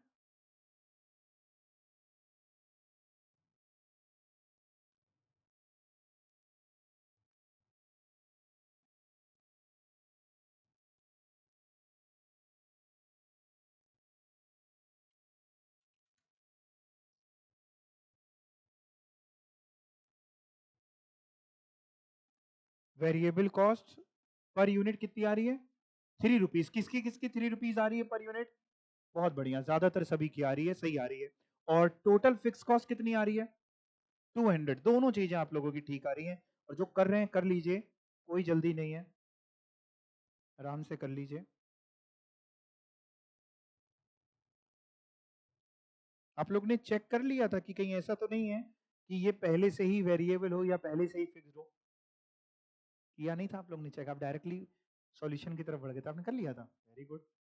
फिक्स नहीं थी ये, फिक्स्ड होती तो दोनों ही या तो 1700 होती या दोनों ही 2600 होती, तो फिक्स तो नहीं थी।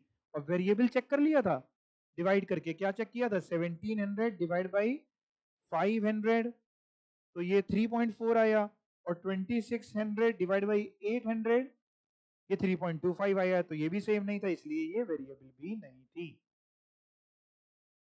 एग्जाम में अगर आप चेक करना भूल गए तो कुछ गलत नहीं हो जाएगा, ऐसा नहीं कि कुछ गलत हो जाएगा, बस एग्जाम में अगर नहीं चेक करोगे तो फिक्स कॉस्ट जीरो हो जाएगी। अगर वेरिएबल होगी ये दोनों तो फिक्स कॉस्ट जीरो होगा, और दोनों फिक्स्ड होंगी तो वेरिएबल जीरो आएगी।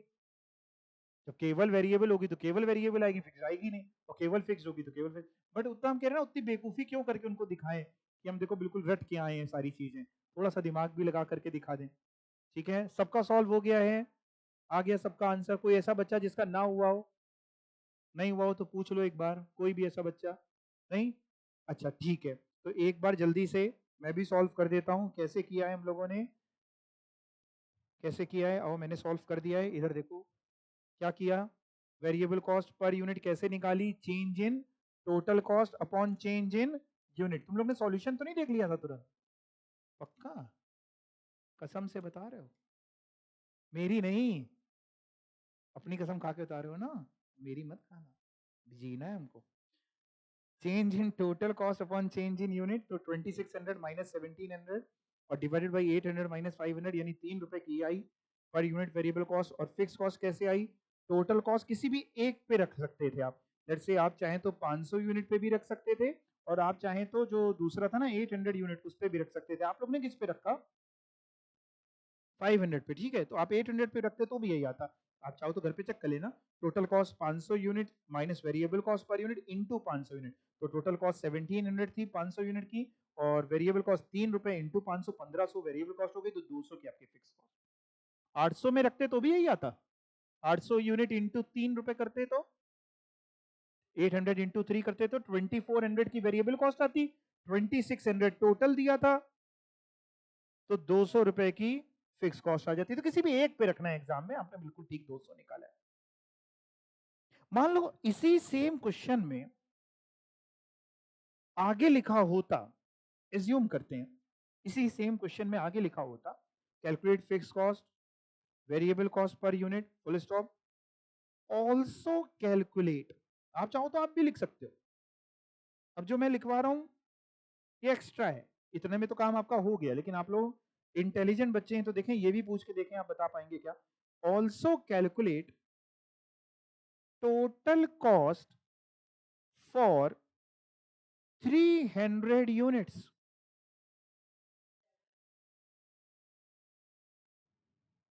आप लोग ने फिक्स कॉस्ट बता ली है, वेरिएबल कॉस्ट पर यूनिट बता ली है, अब मैंने थोड़ा सा ज्यादा आप पे भरोसा कर डाला है, और एक चीज आपसे और पूछ डाली ना चाहते हुए भी, also calculate total cost for 300 unit, कि अगर 300 यूनिट होती तो उसकी टोटल कॉस्ट कितनी थी। टोटल कॉस्ट मींस वेरिएबल भी, वेरिएबल कॉस्ट भी टोटल, और फिक्स कॉस्ट भी, उससे बनती है टोटल कॉस्ट। तो जैसे 500 यूनिट की टोटल कॉस्ट 1700 गिवन है, 800 यूनिट की 2600 गिवन है, तो ऐसे ही पूछ रहे हैं कि 300 यूनिट की टोटल कॉस्ट कितनी होती। 1100, कितने बच्चे बोल रहे हैं 1100? बड़े समझदार बच्चे। कैसे निकलेगी 300 यूनिट की टोटल कॉस्ट? हाँ, total cost for 300 units is equal to क्या, बताओ कैसे? Variable cost plus fix cost. Variable cost कैसे सर? 300 यूनिट इंटू कितने रुपए की है? 3 रुपीज। और फिक्स कॉस्ट अभी आपने निकाली है 200, तो ये 900 हो जाएगा और ये 200 हो जाएगा, यानी 1100 हो जाएगा। समझ पा रहे हैं सभी बच्चे? पक्का? अच्छा जल्दी से बताओ, 500 यूनिट की टोटल कॉस्ट निकाल के बताओ। तो निकली भी हुई है 1700। 1000 यूनिट की निकाल के बताओ। बाकी बच्चे भी बताएं, बाकी बच्चे भी आए हैं क्लास में। तुम लोग ये ना सोचा करो कि एक ने बता दिया तो हो गया, अब हम क्या बताएं, हो तो गया ठीक है। 1000 यूनिट की, 3200 की, 3000, 3200, ठीक है। अच्छा, अगर एग्जाम में मान लो क्वेश्चन में ये आता, इधर देखो, ये लाइन लिखी ही ना होती, कौन सी सर, ये calculate fix cost and variable cost per unit, ये ना लिखा होता, ऑल्सो भी हटा देते हैं, ये बस इतना क्वेश्चन होता जितना हमने ये ब्रैकेट्स में बंद कर दिया, केवल इतना लिखा होता है, if the total cost for 500 unit is rupees 1700 and for 800 unit is rupees 2600, calculate total cost for 300 unit, तो क्या करते एग्जाम में, सेम मतलब पहले क्या निकालते, हाँ आपको सेग्रीगेट करना ही पड़ता कि कितनी वेरिएबल कॉस्ट पर यूनिट है, कितनी फिक्स कॉस्ट है, ऊपर वाली डेटा को जब वो सेग्रीगेट करते तब 300 यूनिट का निकालते। तो जब भी सेमी वेरिएबल कॉस्ट आएगा आपको अलग अलग करना पड़ेगा, समझ पा रहे हैं बात को, ठीक है जी सर, ये भी हम लोगों ने समझ लिया है। अब मैं आपको आगे लेकर के चलता हूं इस टेबल की तरफ, ये टेबल तो अपन ने देख ही ली, क्या टेबल देखी, सेल लेस वेरिएबल कॉस्ट, क्या होता है, contribution less fix cost profit. अच्छा आपने बताया अगर कंट्रीब्यूशन जो है फिक्स कॉस्ट से ज्यादा होगा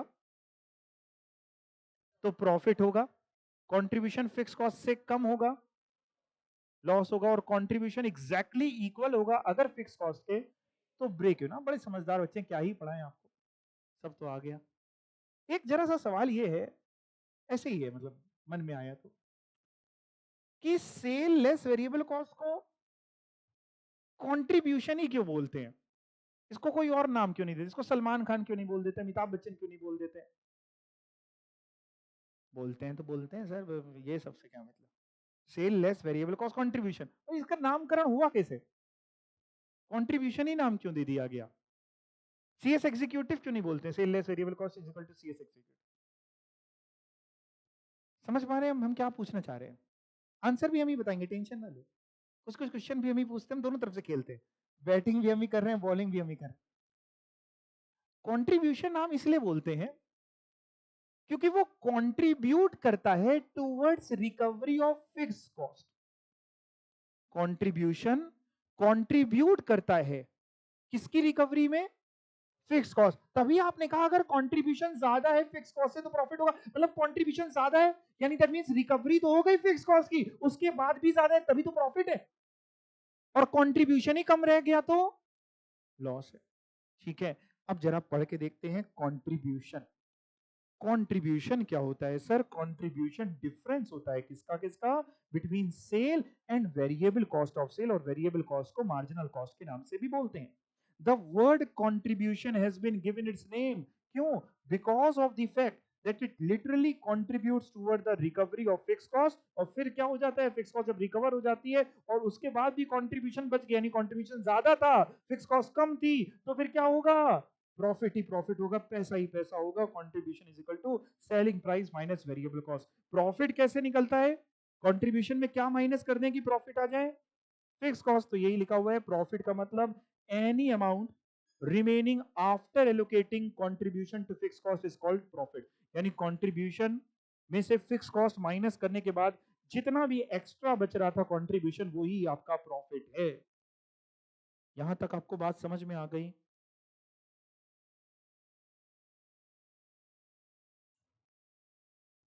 इधर आओ,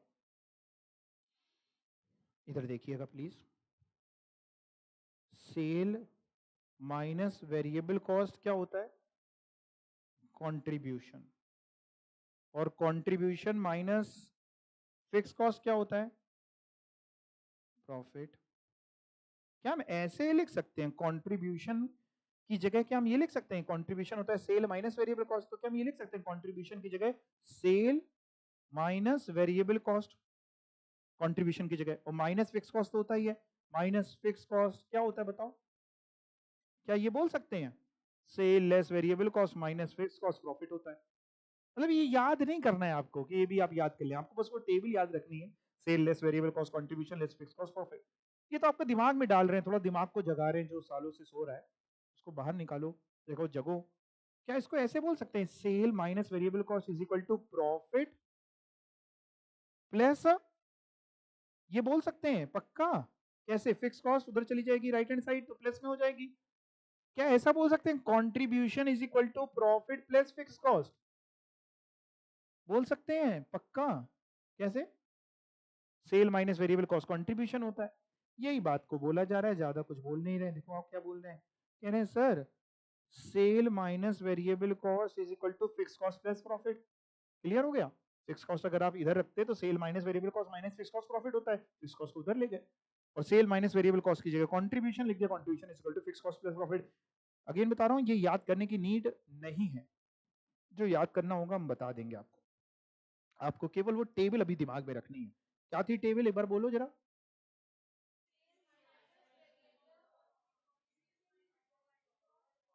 ठीक है, एक छोटा सा क्वेश्चन करते हैं। Calculate contribution and profit from the following data. Contribution निकालना है, प्रॉफिट निकालना है। सेलिंग प्राइस है ₹10 पर यूनिट, फिक्स कॉस्ट है ₹50,000 की, वेरिएबल कॉस्ट है ₹5 पर यूनिट। टोटल जो यूनिट सोल्ड हुई है 50,000 यूनिट सोल्ड हुई है। कैसे करने वाले हैं, मैं थोड़ा सा हिंट तो आपको दे ही देता हूं। सबसे पहले तो कॉपी में हेडिंग डाल लीजिए, calculation of contribution and profit, या statement showing contribution and profit, कुछ भी एक हेडिंग डाल लीजिए। स्टेटमेंट शोइंग कंट्रीब्यूशन और एंड प्रॉफिट या calculation of contribution and profit. Table बनानी है, 2 कॉलम बनाने, एक पर्टिकुलर्स का एक अमाउंट का। पर्टिकुलर्स का और अमाउंट का। पर्टिकुलर्स में जो आप बता रहे थे वो लिख डालिए सेल,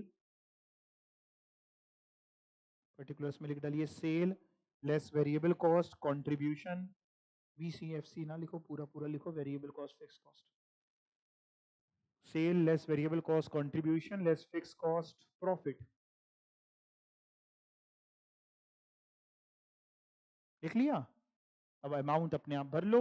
सेल कैसे आ जाएगी, 50,000 यूनिट है, ₹10 का सेलिंग प्राइस है, तो 50,000 इंटू 10 5 लाख रुपीज सेल में आ जाएगा। करो अपने आप भरो इस पूरी टेबल को।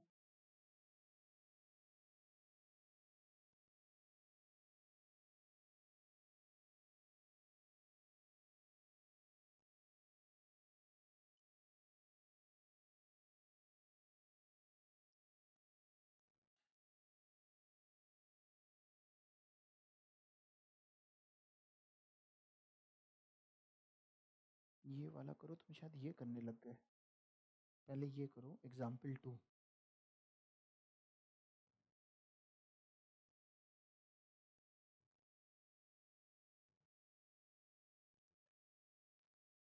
सेल्स में 5 लाख लिख लिया, वेरिएबल कॉस्ट में कितना लिखा, 2,50,000। 50,000 इंटू 5 है ना, 2,50,000। तो कंट्रीब्यूशन कितना आया, 2,50,000। Fix cost 50,000। तो प्रॉफिट इजी है, बहुत इजी है। 2 लाख सबका आ गया है, वेरी गुड। देख सकते हैं आप, sale less variable cost contribution, दो आंसर पूछ रहे तो कंट्रीब्यूशन 2.5 लाख का है, प्रॉफिट 2 लाख का है। एग्जाम्पल 3 करिए।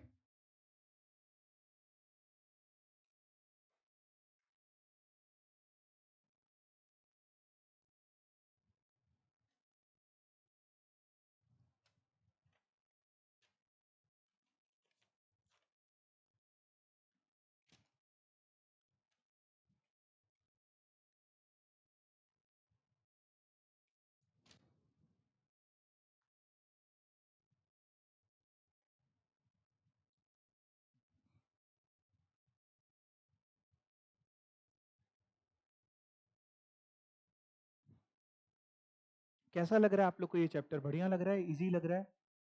बहुत इजी सा चैप्टर है।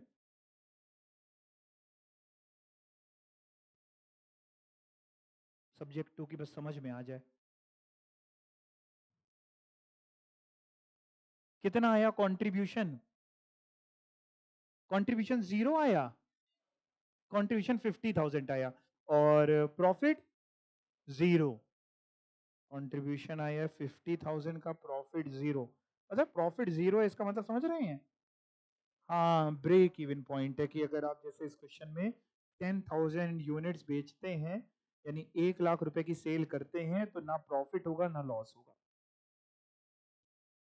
तो एक क्वेश्चन आपने किया था जो पहले, उसमें प्रॉफिट था, ये किया, इसमें ना प्रॉफिट है ना लॉस है, सबका आ गया। और एक अगला एग्जाम्पल और कर लीजिए, एग्जाम्पल नंबर 4।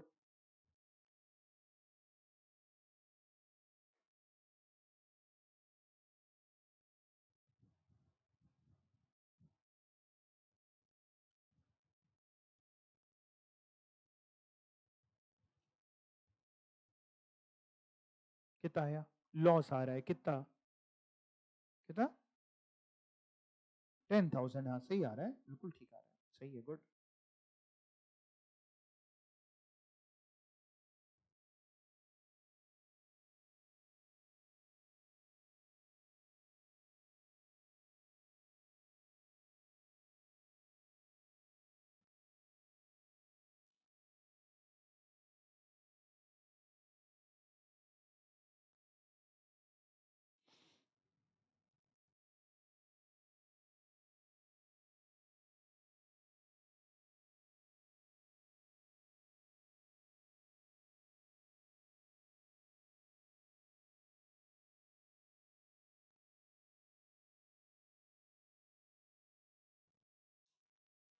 सभी को हो गया, ये लॉस आ गया सबका। कंट्रीब्यूशन कितना आया इसमें भी?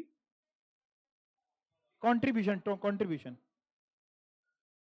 40,000 और लॉस आया आपका 10,000 का, सबका आ रहा है। अच्छा, एग्जाम्पल 2, 3, 4, 2 में प्रॉफिट था, 3 में ब्रेक इवन था, 4 में लॉस था।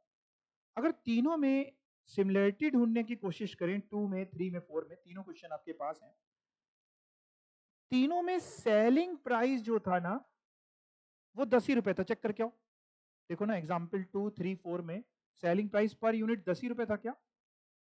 10 रुपीज था। फिक्स कॉस्ट तीनों में 50,000 थी कि कोई चेंज था?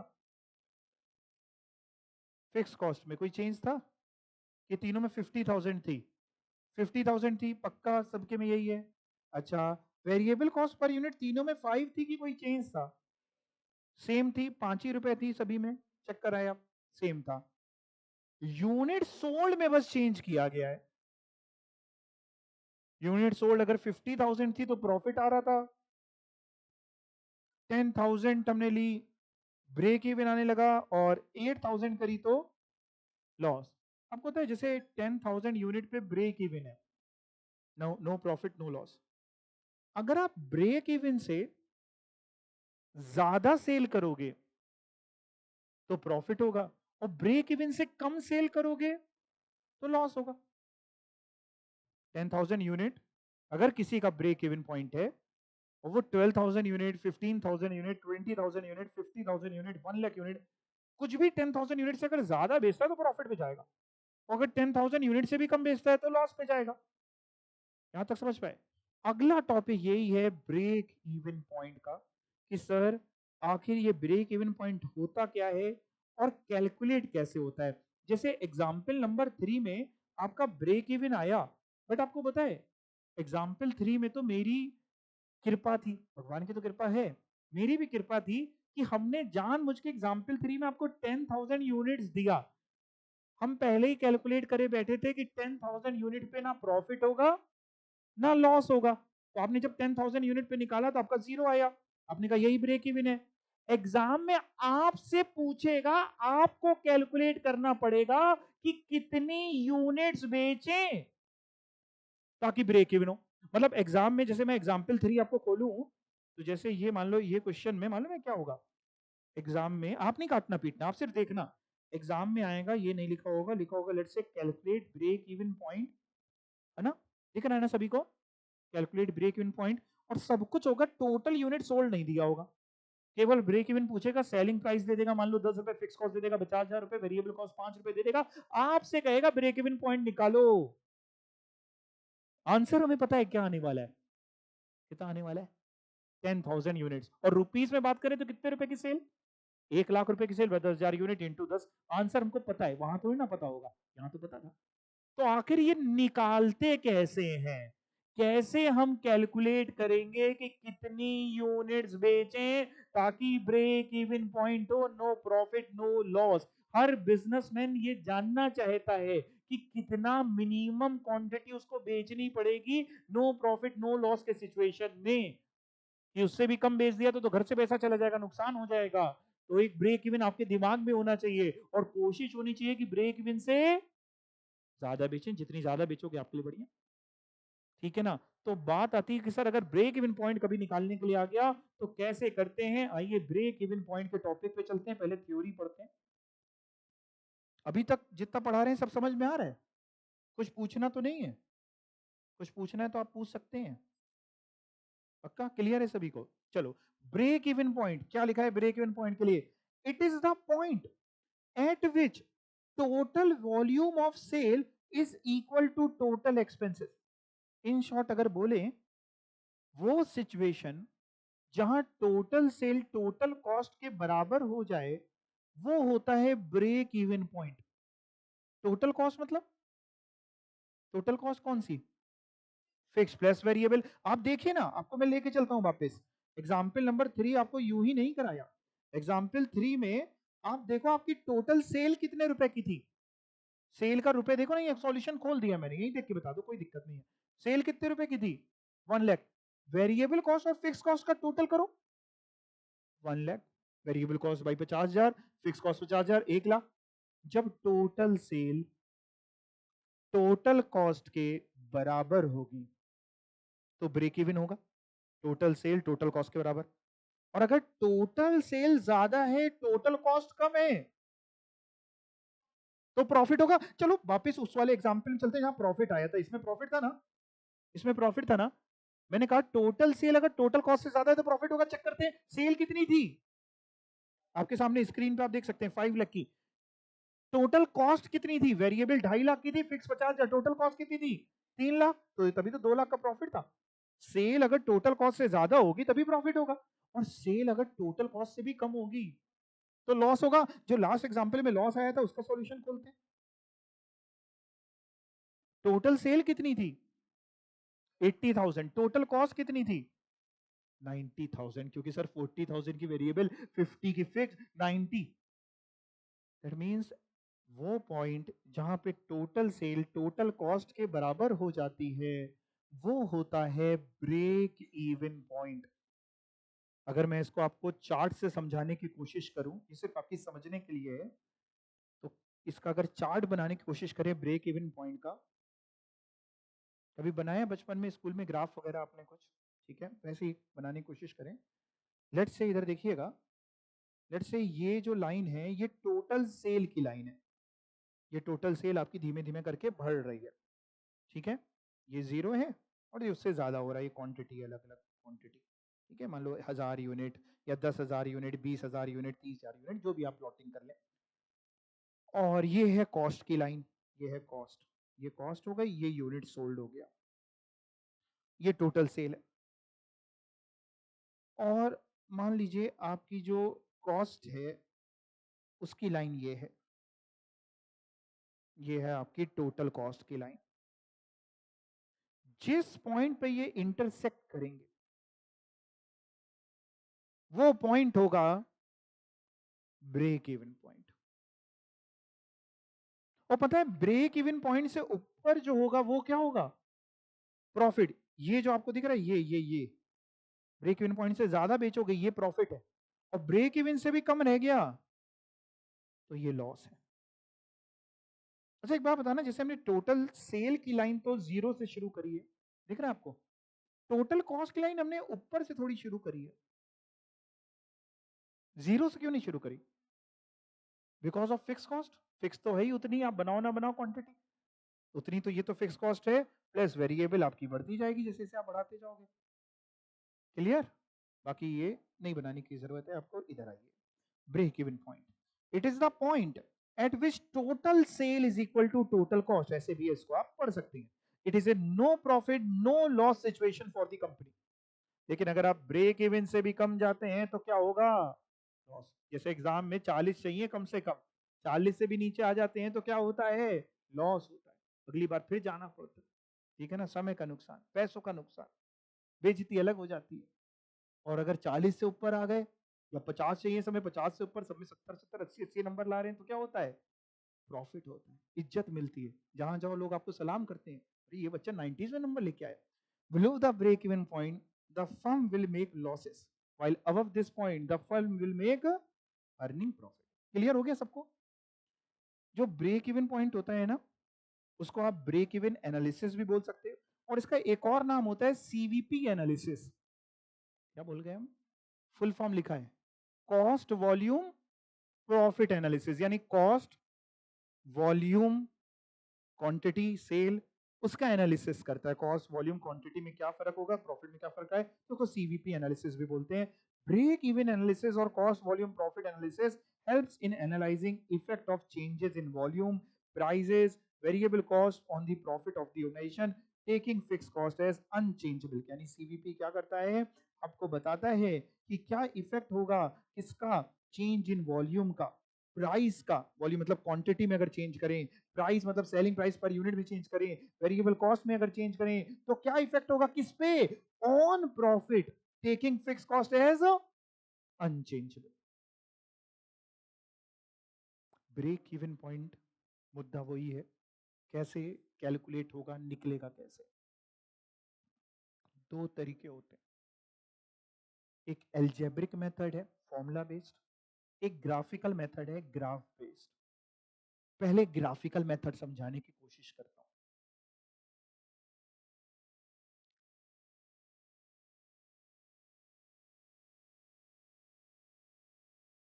यही लाइन आपको मैंने समझाई, ग्राफिकल मेथड इजी है, छोटा सा। ब्रेक इवन चार्ट, अब break even chart record cost and revenue sales, जिसको आप बोले, on vertical axis and the level of activity on horizontal access.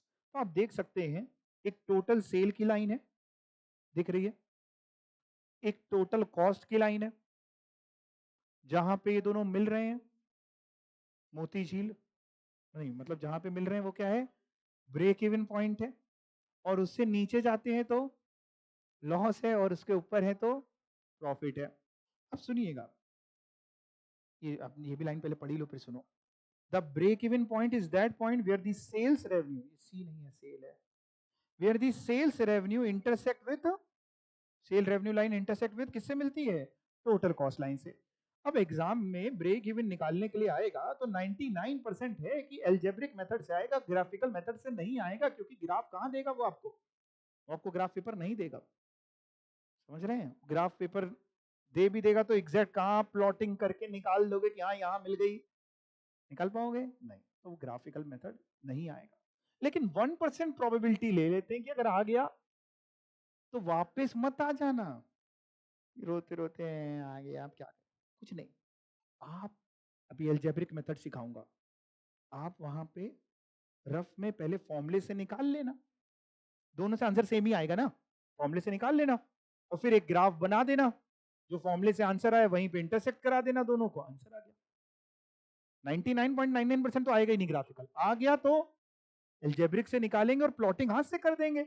मान लो एल्जेब्रिक से निकाले 10,000 यूनिट आई, तो हम इंटरसेक्ट कहां पे कराएंगे उनको, 10,000, हाथ से बना देंगे डायग्राम किस तरीके का दिखता है। ठीक है, टेंशन तो नहीं हो गई आप लोगों को? अब कौन सा मेथड सीखें? हाँ, फॉर्मूला बेस्ड।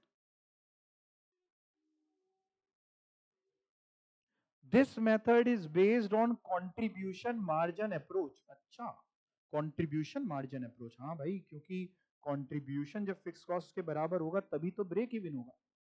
सही बोल रहा हूं मैं? कंट्रीब्यूशन अगर फिक्स कॉस्ट के बराबर होगा तो ब्रेक इवन होगा। सही बोल रहा हूं गलत बोल रहा हूं? आंसर आवाज नहीं आ रही। कंट्रीब्यूशन अगर एग्जैक्टली फिक्स कॉस्ट के बराबर होगा तो ब्रेक इवन होगा, मैं ये बोल रहा हूं। आपको बोलना है यस और नो, या ट्रू और फॉल्स। सही है, ठीक है, thank you so much. Contribution grows along with the sale revenue, जैसे जैसे सेल बढ़ेगी कंट्रीब्यूशन बढ़ेगा, till the time it just cover the fix cost, वो समय जब वो कंट्रीब्यूशन फिक्स कॉस्ट के बराबर हो जाएगा तो वो समय क्या होगा, ब्रेक इवन। और अगर आपकी सेल और बढ़ती चली गई, कंट्रीब्यूशन और बढ़ता चला गया, तो क्या होने लग जाएगा, प्रॉफिट ही profit. This point where the firm incurs neither profit nor loss is the break even point। But कैसे कैलकुलेट होगा ब्रेक इवन पॉइंट? ये देखो पहली लाइन क्या लिखी है, ब्रेक इवन पॉइंट सही लिखा है, क्या सही लिखा है, बराबर होगा, हमेशा बराबर होगा कि सिर्फ ब्रेक इवन पे। एक बार की बात है, 3-4 साल पहले की बात है, एक बच्ची थी एक बैच में, हमने पढ़ाया, चली गई। उसके बाद फिर वो शायद एग्जाम दे के आई थी या कब था, बाद में आती कहती सर आपने गलत पढ़ाया। मैं बताओ क्या गलत पढ़ाया भाई, हो सकता है हम इंसान है गलती हो जाए। करिए आपने बताया सर कि कंट्रीब्यूशन हमेशा फिक्स कॉस्ट के बराबर होता है। हमने कहा अच्छा कहाँ पढ़ा है, करिए आपके नोट्स में भी लिखा है। मैंने कहा दिखाओ। करिए सर ये देखिए लिखा है, यही दिखाई थी लाइन, यही लाइन। हमने ये भी तो पढ़ो क्या लिखा है, क्या लिखा है। और ये हम इसलिए बताते रहते हैं क्योंकि हमें भांति भांति बच्चे मिलते रहते हैं, तो आपके साथ ये गलती ना हो। हमेशा बराबर नहीं होता है, हमेशा बराबर होगा तो कमाएंगे क्या, कंट्रीब्यूशन फिक्स कॉस्ट के बराबर होगा तो ये सब छोड़ते हैं, गोवा में जाके संन्यास ले लेते हैं। वही कंट्रीब्यूशन फिक्स कॉस्ट के बराबर कब होगा, जब ब्रेक इवन होगा। प्रॉफिट के लिए तो कंट्रीब्यूशन फिक्स कॉस्ट से ज्यादा चाहिए, तो हमेशा नहीं होता। तो वो क्या करती थी, सॉल्व करते समय क्या करती थी, जितने फिक्स कॉस्ट दिए हर क्वेश्चन में उतना ही कंट्रीब्यूशन लिख देती थी। ब्रेक इवन निकाल लो ना निकाल लो, मान लो कंट्रीब्यूशन फिक्स कॉस्ट दी 50,000, कंट्रीब्यूशन 50,000 सा नहीं सिखाया, तो हमने ये नहीं सिखाया है, हम ये सिखा रहे हैं आपको, इसीलिए बार बार पूछ रहा हूँ आपसे ये लाइन, कुछ कुछ चीजें याद रह जाती हैं जीवन में। तो and break even point contribution fix cost के बराबर होता है, बट केवल ब्रेक इवन पॉइंट। अब कैसे निकलेगा सर ब्रेक इवन पॉइंट, देखिए ब्रेक इवन पॉइंट को हम यूनिट्स में भी निकाल सकते हैं, हम रुपीस में भी निकाल सकते हैं। पहले आपको यूनिट्स में निकालने का बहुत इजी सा फॉर्मूला बताता हूँ। ब्रेक इवन पॉइंट जब भी आपको यूनिट्स में निकालना हो तो आप क्या करना, आप टोटल फिक्स कॉस्ट लेना, उसको डिवाइड कर देना कंट्रीब्यूशन पर यूनिट से। क्या करना है, टोटल फिक्स कॉस्ट लेनी है और उसको किससे डिवाइड कर देना है, contribution per unit. Contribution per unit का मतलब सर क्या है, देखो sale price per unit minus variable cost per unit, contribution per unit. भाई sale minus variable cost contribution होता है ना, तो अगर सेलिंग प्राइस पर यूनिट में से वेरिएबल कॉस्ट पर यूनिट हटा देंगे तो क्या आ जाएगा, कंट्रीब्यूशन पर यूनिट। और करना क्या है, टोटल फिक्स कॉस्ट को किससे डिवाइड करना है, कंट्रीब्यूशन पर यूनिट। जैसे ही डिवाइड करेंगे क्या आंसर आ जाएगा, ब्रेक इवन पॉइंट आ जाएगा यूनिट्स में, कि इतनी यूनिट्स अगर आप बेचेंगे तो ना प्रॉफिट होगा ना लॉस होगा। मैं एक काम करता हूं, आपको दोबारा उस एग्जाम्पल नंबर 3 पे लेके चलता हूं और जरा एक बार चेक करता हूं कि वाकई इस फॉर्मूले से वही आता है क्या। यहाँ पे जैसे अपन 10,000 यूनिट बेची थी, इधर आओ, आप कुछ ना करना, आप सिर्फ देखना। जैसे 10,000 यूनिट बेची थी तो हमें आंसर निकालने के बाद पता चला जैसे आप लोगों को कि ब्रेक इवन था। बट जैसे अगर एग्जाम में आ जाए, एग्जाम में आ जाए सेम क्वेश्चन में, मैं इसको फिर से काटता हूँ, ये ना लिखा हो और टोटल यूनिट सोल्ड भी ना दिया हो, बोल रहा हूँ कैलकुलेट ब्रेक इवन पॉइंट, तो क्या वाकई हम जो अभी फॉर्मूला लगाने वाले हैं उससे 10,000 यूनिट आ जाएगा। हम चेक करते हैं, break even point in units. अभी फॉर्मूला सिखाया, क्या सिखाया बताएंगे, total fix cost upon CPU लिख देता हूं, आप सीपीयू मत लिखिएगा, सीपीयू मतलब हाँ सेंट्रल प्रोसेसिंग यूनिट नहीं है ये, ठीक है।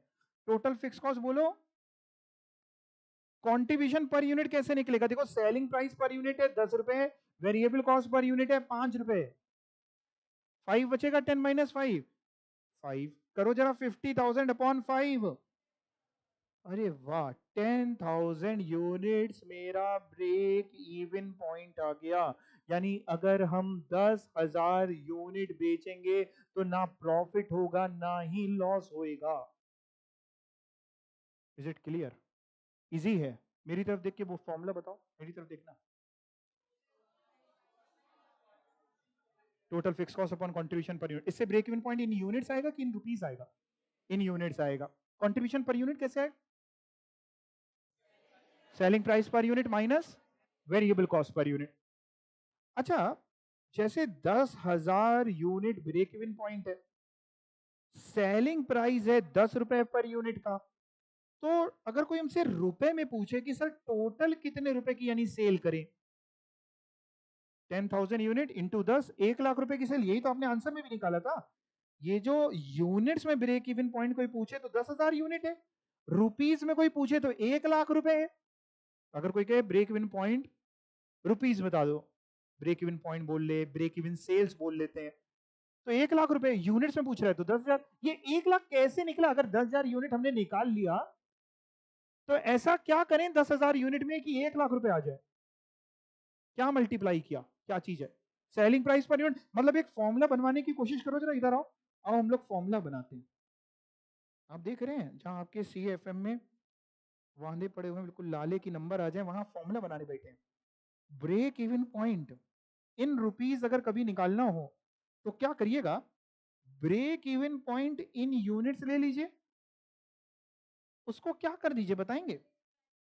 हाँ, सेलिंग प्राइस पर यूनिट से क्या करते हैं? मल्टीप्लाई, प्लस, माइनस, डिवाइड, क्या करते हैं? मल्टीप्लाई। चलो चेक करते हैं। Break even point in units 10,000, selling price per unit 10, तो break even point in rupees, ये जो break even point in rupees है ना, इसके दो फॉर्मूले सिखाऊंगा आपको। एक तो ये हो गया, क्या सिखाया? इन यूनिट्स इनटू, 5 बार बोलो, जल्दी जल्दी बोलना, और फिर से बोलो।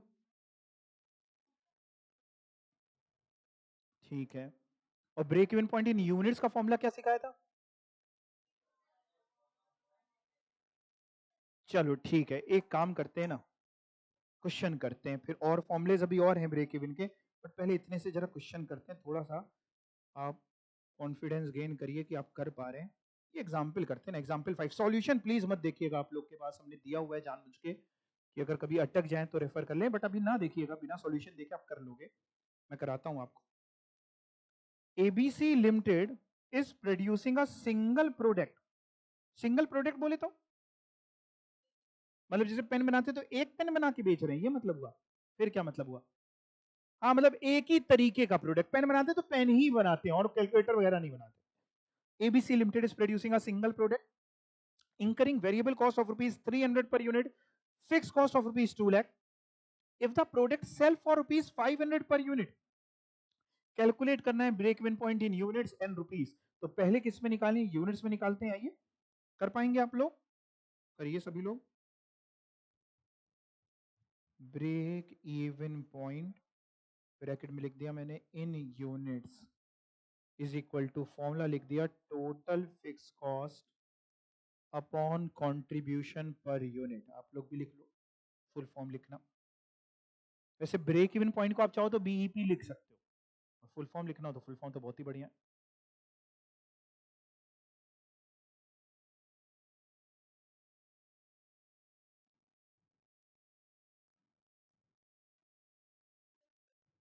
कंट्रीब्यूशन पर यूनिट नहीं शो करने की जरूरत है, बस डिवाइड में ही आप चाहो तो नीचे जब डिवाइड में लिखोगे ना फॉर्मूले के बाद, तो वहीं लिख देना 500 माइनस 300, 1000 यूनिट्स आ गया, बहुत बढ़िया। रुपीस में भी निकाल दिया। अरे, टोटल फिक्स कॉस्ट कितनी ली? 2 lakh. Upon contribution per unit कितना आया? 200। कैसे? क्योंकि सेलिंग प्राइस है 500 माइनस 300, तो ऐसे लिख सकते हो आप 500 माइनस 300। ठीक है, बस इज इक्वल टू कितना आपने बताया? 1000 units. Break even point in units आपका आ गया।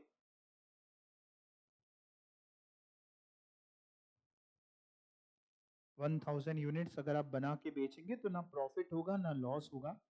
और अगर कोई आपसे पूछ रहा है break even point in rupees बता दो, तो इसके दो फॉर्मूले हैं। एक अभी सिखा जाएगा जो आपको, पहले उससे करते हैं, फिर एक बाद में आपको समझा दूंगा एग्जाम में क्या करना है, वो सब समझा दूंगा आपको। Break even point in rupees का अभी जो फॉर्मूला सिखाया था, क्या सिखाया था मैंने? Break even point in units multiply selling price per unit, PU लिख दिया। ठीक है, break even point in units है 1000, सेलिंग प्राइस है 500, कितने रुपए हो गए? 5 लाख रुपीस की सेल। 5 लाख रुपए की सेल करने पे ना प्रॉफिट हो रहा होगा ना लॉस हो रहा होगा।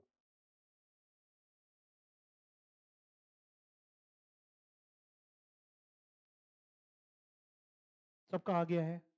तो फिर अगला करते हैं, लेकिन एक काम करिएगा, आपने कॉपी में किया है ना, हाफ पेज छोड़ के अगला करिएगा। हाफ पेज क्यों छोड़ा है, अगले टर्न पे समझाऊंगा। अभी break in point in rupees का एक और फॉर्मूला भी है, वो भी समझाऊंगा। ठीक है ना? तो आधा पेज कुछ छोड़ दीजिएगा और फिर ये वाला क्वेश्चन करके बताइए, एग्जाम्पल नंबर 6 सेम तरीके से करके बताइए।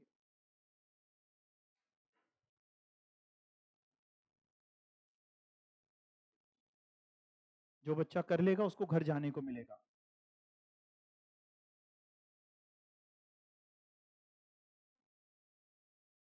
जैसे ब्रेक इवन पॉइंट आपने लिखा ना, वहां ब्रैकेट में लिख दिया करो इन यूनिट्स। पर यूनिट नहीं, in units. Break even point per unit में ना निकला, इन यूनिट्स निकला है। फिर से बोलो। हाँ, तो दोनों में निकाल देते हैं, दोनों में निकाल देते। इसमें भी यही आ रही है, 1000 यूनिट्स ही आ रही है। हाँ, 10,000 यूनिट आएगी और 3 लाख रुपीज। ठीक।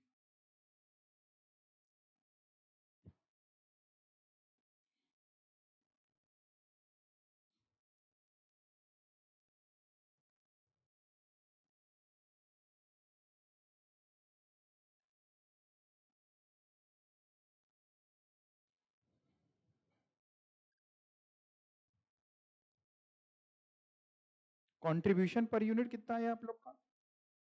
15। तो यूनिट्स में सभी का 10,000 यूनिट्स आ गया है, और फिर 10,000 यूनिट को आपने किससे मल्टीप्लाई कर दिया? ठीक है, तो कितने रुपए आ गए? 3 लाख रुपीज। ठीक है, अब होमवर्क सुन लीजिए।